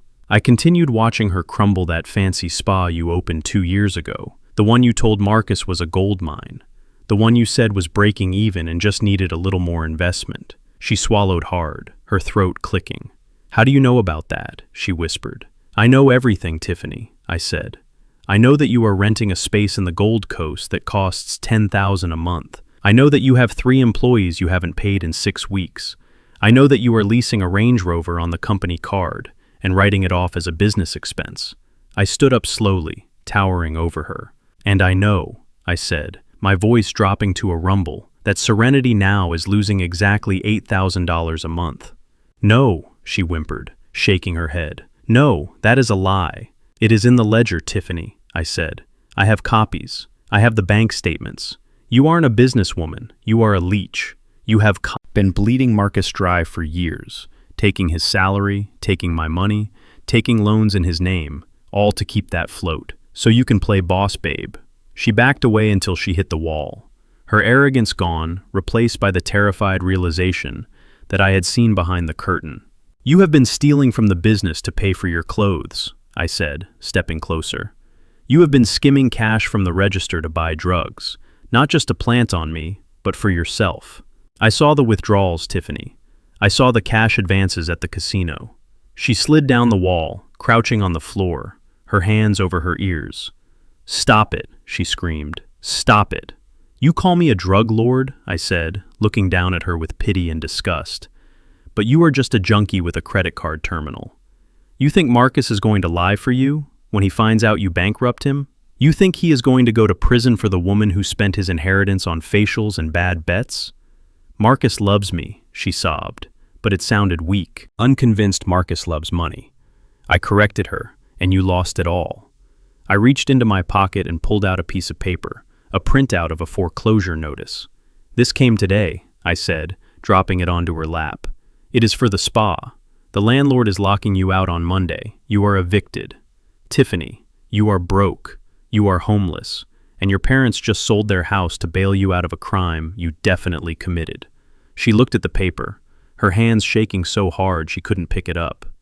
"You have nothing," I said, my voice cold and final. "No business, no husband, no house, no leverage. You think you can threaten me with lies about drug rings?" I laughed, a harsh sound. "Go ahead, tell the police, tell them whatever you want, and then I will show them the books. I will show them the embezzlement. I will show them the fraud. I will show them that you are not a victim. You are a predator who ran out of prey." She looked up at me, tears streaming down her face, ruining the last of her facade. "Please," she whispered, "please, Otis, I have nowhere to go." I looked at the door she had walked through so arrogantly just minutes ago. "You have the street," I said. "Get out." She scrambled up, clutching the foreclosure notice to her chest like a shield. She looked at the safe. She looked at me. She looked at the gun on the table. She realized then that the game was truly over. She ran. She ran out the front door into the night, into a world that didn't care about her ambition or her lies. She ran toward a future that was as empty as her soul. I watched her go, watched the darkness swallow her up. I picked up the shotgun and broke it open, checking the empty chamber one last time. I sat back in the chair and listened to the silence of the house. It was over. The snake was gone. The grass was cut. But as I sat there alone in the pool of yellow light, I didn't feel triumphant. I just felt tired. Tired of the lies. Tired of the hate. Tired of having to be a monster to fight monsters. I closed my eyes and let the gun oil scent fill my nose. Tomorrow, I would deal with the lawyers. Tomorrow, I would deal with Marcus. But for tonight, I was just an old man sitting in his chair, guarding an empty fort, waiting for the dawn. The morning sun hitting the glass facade of the Dominion Tower was bright enough to blind a man, but my eyes were already wide open. They had been open since the moment I watched Tiffany run out of my house like the rat she was. I hadn't slept. I had just sat in my chair watching the dust motes dance in the light of dawn, thinking about the difference between cost and value. I walked into Franklin Vance's office at 9 a.m. sharp. The receptionist didn't ask my name. She just nodded and pressed a button under her desk. The heavy oak doors swung open, and Franklin was standing there waiting for me. He looked tired. His tie was loosened, and there were files spread across his desk like a paper graveyard. "Otis," he said, his voice low, respectful. "Come in." I sat in the leather chair, the same chair where I had read Viola's letter weeks ago. It felt like a lifetime had passed since then. I felt older, heavier, but also harder, like iron that had been forged in fire. "We need to talk about the numbers," Franklin said, sitting down and adjusting his glasses. He didn't offer me coffee. He knew I didn't want comfort. I wanted arithmetic. "Show me," I said. Franklin reached for a thick black binder, the one he kept in his personal safe, the one labeled simply, Jenkins Family Trust. He opened it, and the sound of the metal rings snapping apart echoed in the quiet room. "It is worse than we thought, Otis," he said, sliding a stack of spreadsheets across the polished wood. I looked at the columns of numbers, the dates, the amounts, the recipients.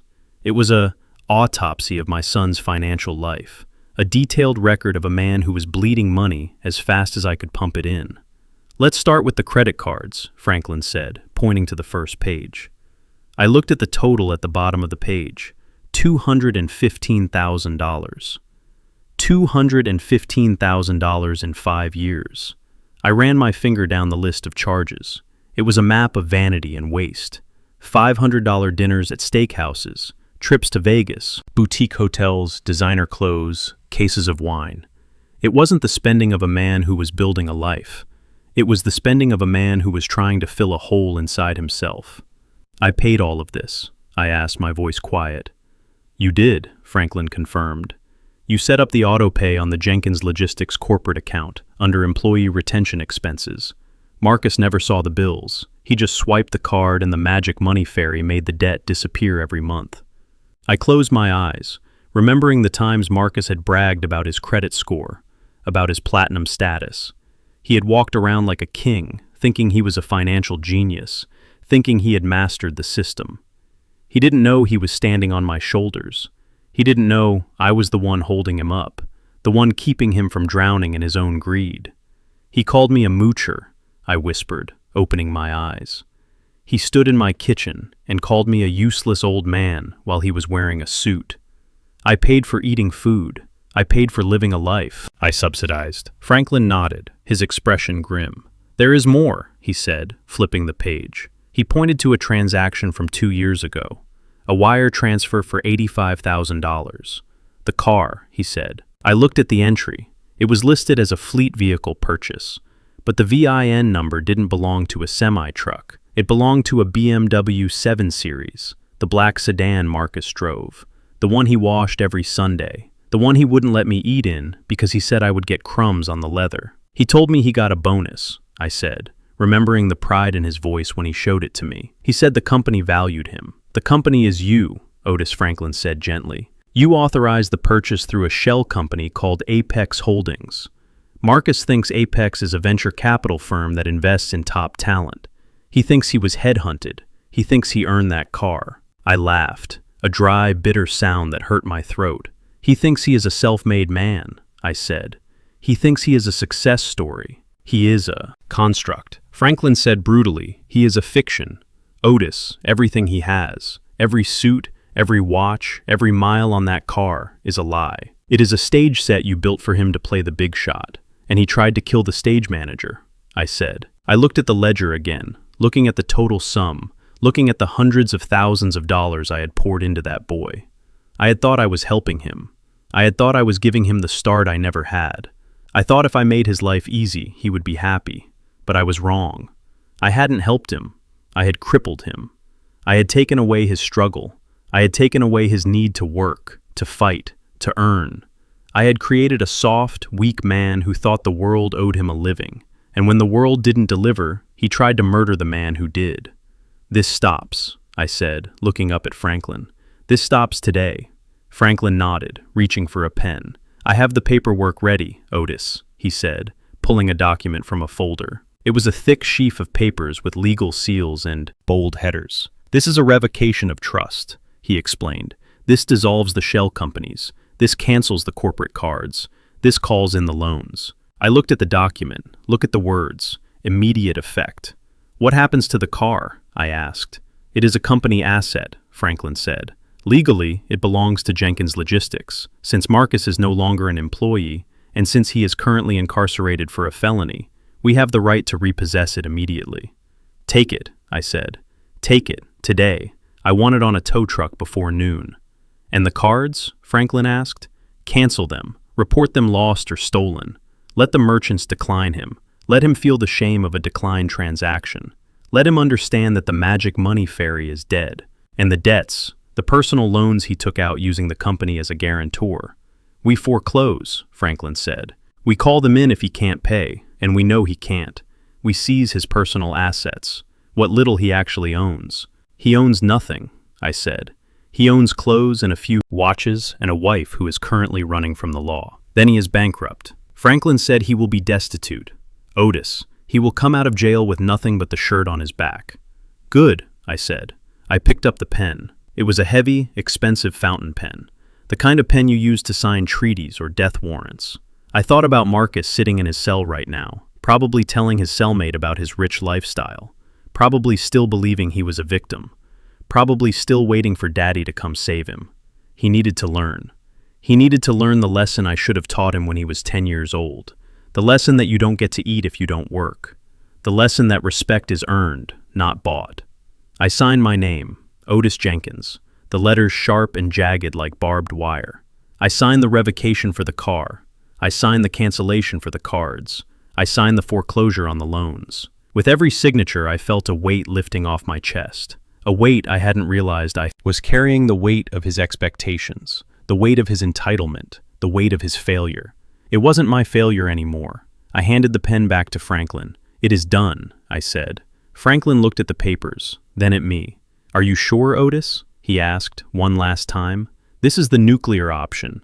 There is no coming back from this. Once we execute these orders, his life as he knows it is over." "His life as he knows it was a lie," I said, standing up. "I am just turning on the lights, Franklin. I am just showing him the real world." Franklin nodded, pressing a button on his intercom. "Send in the notary," he said. We spent the next hour formalizing the destruction of my son's fantasy. I watched the notary stamp the papers, the heavy thud of the embosser sounding like the closing of a prison door. When we were finished, Franklin walked me to the door. "What are you going to do now, Otis?" he asked. "I am going to work," I said, adjusting my hat. "I am going to the office." "To the office?" Franklin asked, surprised. "You haven't been to the headquarters in a year." "I have a rat to catch," I said.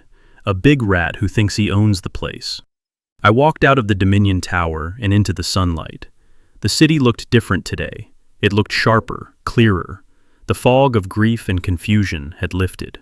I walked to my truck, the rental I had picked up after Marcus destroyed my Ford. It wasn't the same, but it would do. I climbed in and started the engine. I thought about the money. $215,000, $85,000, nearly $350,000, wasted on a man who hated me. It hurt. It hurt like hell to know that my love had been monetized, that my affection had been converted into currency. But the bank was closed now. The vault was locked. I pulled out into traffic, merging with the flow of trucks and cars heading toward the industrial district, heading toward Jenkins Logistics. Marcus had told his friends he was the boss. He had told his wife he was the heir. He had told the world he was a success. Today he was going to find out that he was just a trespasser, and the landlord was coming to serve the eviction notice. The bail bondsman had taken the last of Marcus's hidden cash, a stash he had squirreled away in a hollowed-out book in his office, but it was enough to buy him 24 hours of freedom, 24 hours to destroy the evidence, 24 hours to wipe the servers and shred the paper trail that linked him to the embezzlement scheme he called his retirement plan. I knew he would come back to the scene of the crime. Criminals always do, especially the desperate ones who think they are smarter than the system. I was counting on it. I sat in the back of the town car, tinted windows, rolling up the collar of my bespoke Italian suit, adjusting the silk tie that felt strange after years of flannel and denim. I looked at my reflection in the glass, and I didn't see the retired truck driver. I didn't see the confused old man who wet himself in the hallway. I saw the chairman. I saw the man who had built an empire from asphalt and grit. We were parked across the street from the headquarters of Jenkins Logistics, the building rising like a glass monolith against the gray Chicago sky. I watched as a taxi pulled up to the side entrance, the one used by employees who didn't want to be seen. Marcus stepped out. He looked terrible. His designer suit was rumpled, his hair was a mess, and he kept looking over his shoulder, twitching at every shadow. He looked like a man who was running out of time and running out of road. He swiped his keycard at the door, a card I had instructed Henderson to leave active just for this moment. The light turned green, and he slipped inside, disappearing into the belly of the beast. "It is time," I said to the driver. The car pulled around to the main entrance, gliding to a stop right in front of the revolving doors. The security guard, a man named Johnson, who had worked for me for 15 years, stepped out and opened the rear door. His back straight, his salute crisp. "Good morning, Mr. Jenkins," Johnson said, his voice booming with respect. "Good morning, Johnson," I said, stepping out onto the pavement, buttoning my jacket. "I trust everything is in position." "Yes, sir. He is on the 4th floor, executive wing, just like you said. Henderson is waiting." I walked into the lobby and the air changed instantly. The hum of conversation died down, replaced by a hush of reverence. Secretaries stopped typing. Junior executives stopped walking. Everyone turned to look at the man in the black suit, the man they rarely saw, but whose signature was on every check they cashed. I didn't shuffle today. I didn't drag my leg. I walked with the heavy, inevitable momentum of a freight train. I nodded to the staff, acknowledging them, letting them see the face of the owner, letting them see that the rumors of my decline were greatly exaggerated. I took the private elevator to the 4th floor, the one that required a biometric scan, the one Marcus didn't even know existed because he thought he was just a mid-level manager in a nameless conglomerate. He thought Jenkins was just a common name. He thought his hiring was a coincidence, a stroke of luck. The elevator doors slid open, revealing the executive suite. A long corridor of plush carpet and mahogany doors at the end of the hall was the boardroom, and next to it, the office Marcus had been using, the office where he played the big shot.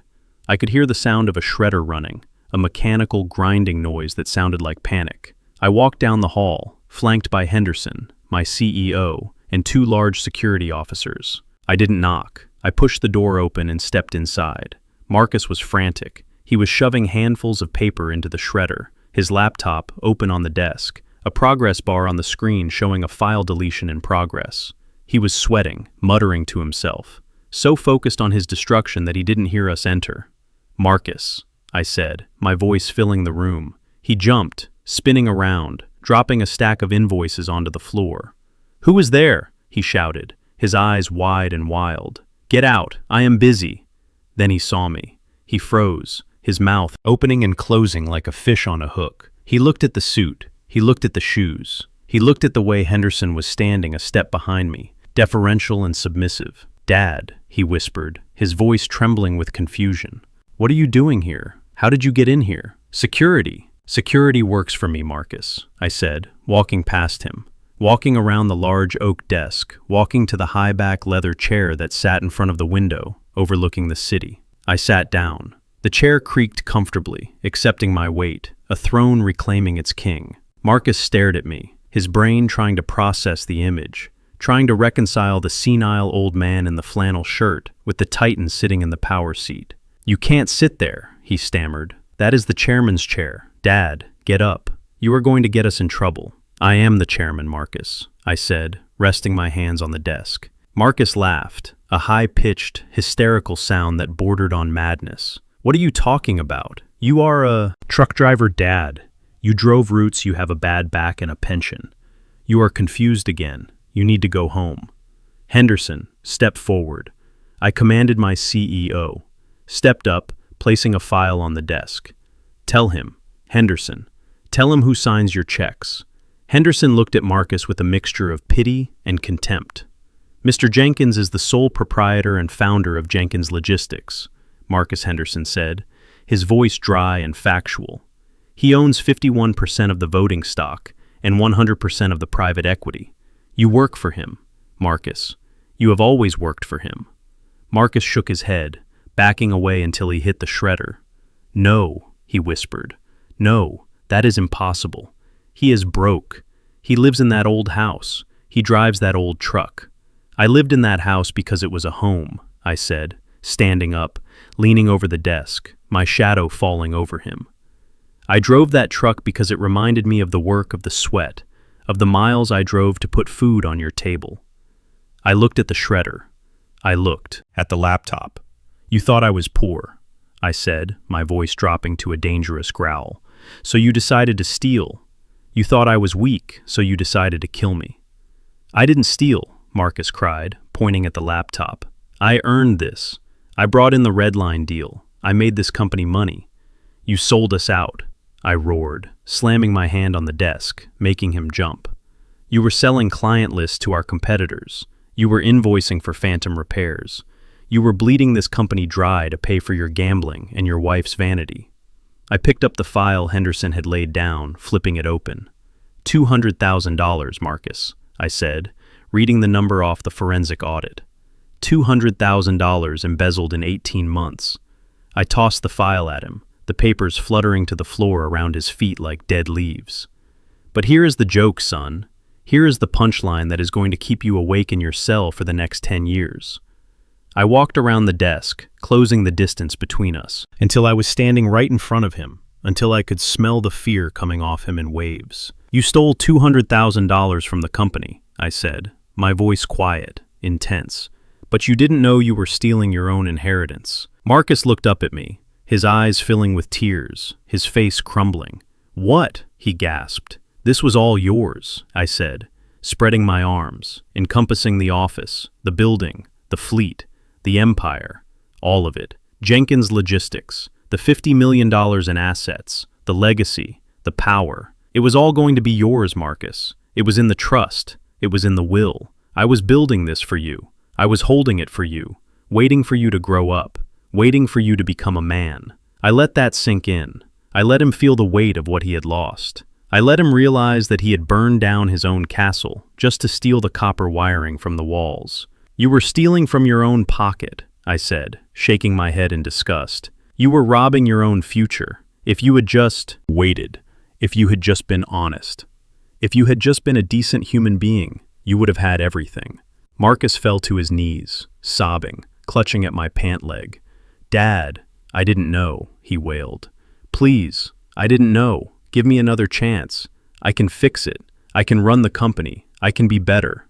I looked down at him, looking at the son who had tried to smother me with a pillow, looking at the employee who had sold my secrets.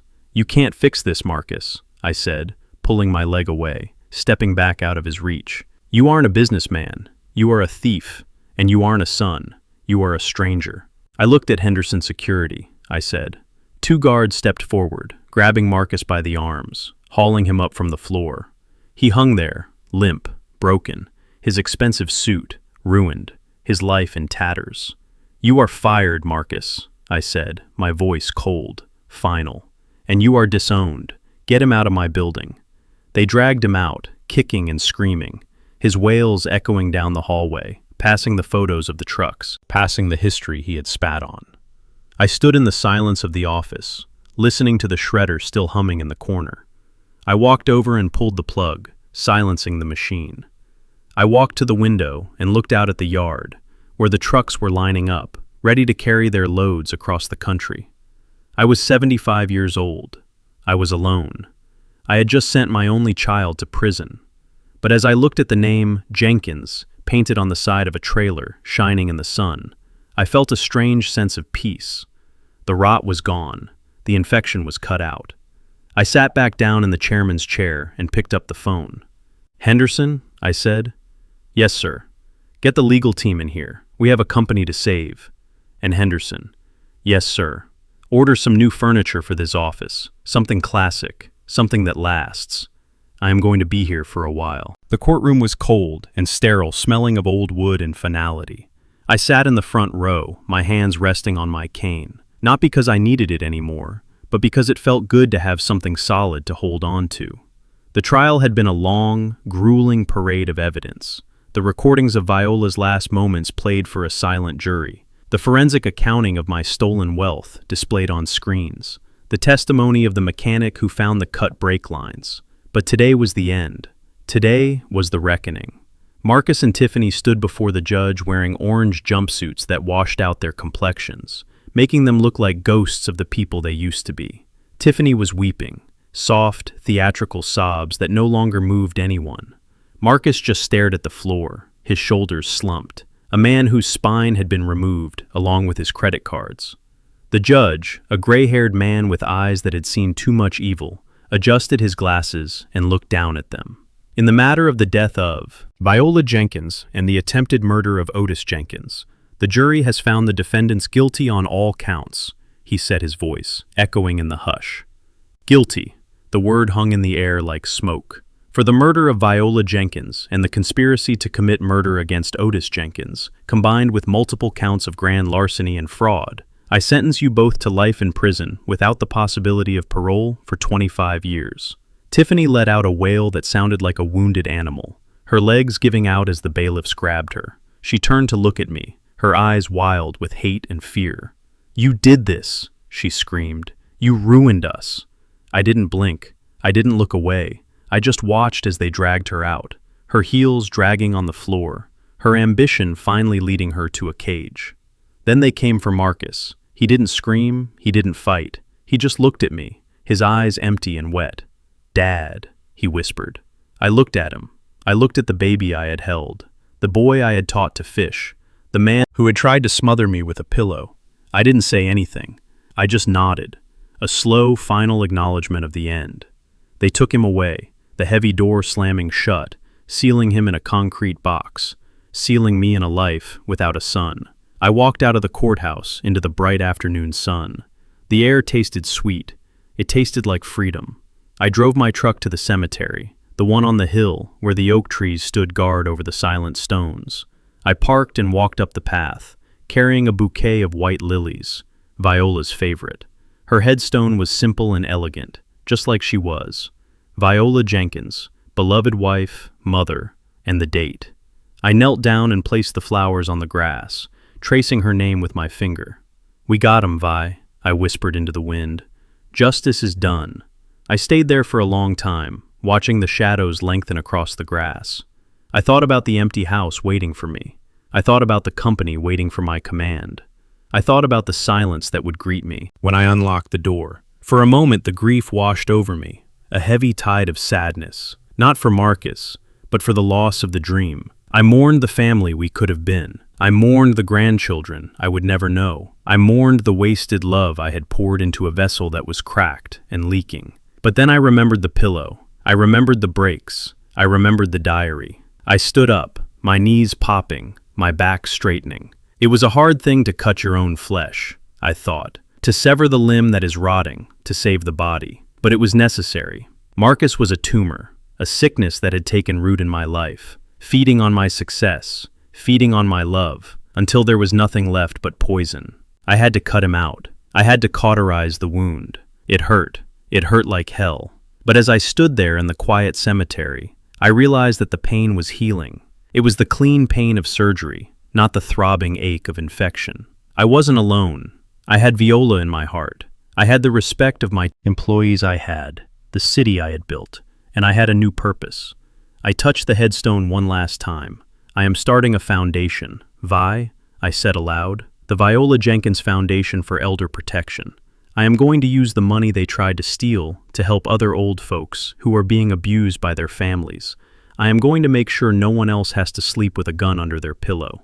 I turned and walked back to my truck, my step lighter, my head high. I was 75 years old. I was a widower. I was childless, but I was alive. I climbed into the cab and started the engine. The diesel rumble, a comforting heartbeat. I put the truck in gear and drove away from the graves, driving toward the skyline, driving toward the future. I had a company to run. I had a legacy to build. And for the first time in 3 years, I wasn't just surviving. I was living. Greed is a blindfold that leads you off a cliff, but ingratitude is the shove that sends you over. Otis taught us that a parent's love is a shield, not a weapon to be used against them. When children view their inheritance as a right, rather than a privilege, they forfeit both. The poison wasn't just in the pills, it was in the hearts of those who should have protected him. In the end, you cannot inherit what you tried to destroy. True wealth isn't the millions in the bank. It is the peace of mind knowing you raised yourself up without tearing others down. Respect your elders, or prepare to be schooled by their survival instincts. Otis Jenkins teaches us that the most dangerous person in the room is often the one listening, not the one shouting. Marcus and Tiffany made the fatal error of confusing kindness with blindness. They assumed that because Otis was old, he was obsolete, forgetting that wisdom is accumulated through survival, not just age. They tried to hustle a man who had spent his life negotiating with steel and concrete. This story stands as a testament that you should never bite the hand that feeds you, because that same hand has the power to cut off the supply. In the end, the weight of their own lies crushed them, proving that while you can inherit money, you cannot steal respect. Do you think Otis went too far by sending his own son to prison for life? Or was it the only way to get justice for Viola? Let me know in the comments below if you would have forgiven Marcus or destroyed him. Don't forget to hit the like button and subscribe for more stories where the underdog finally bites back.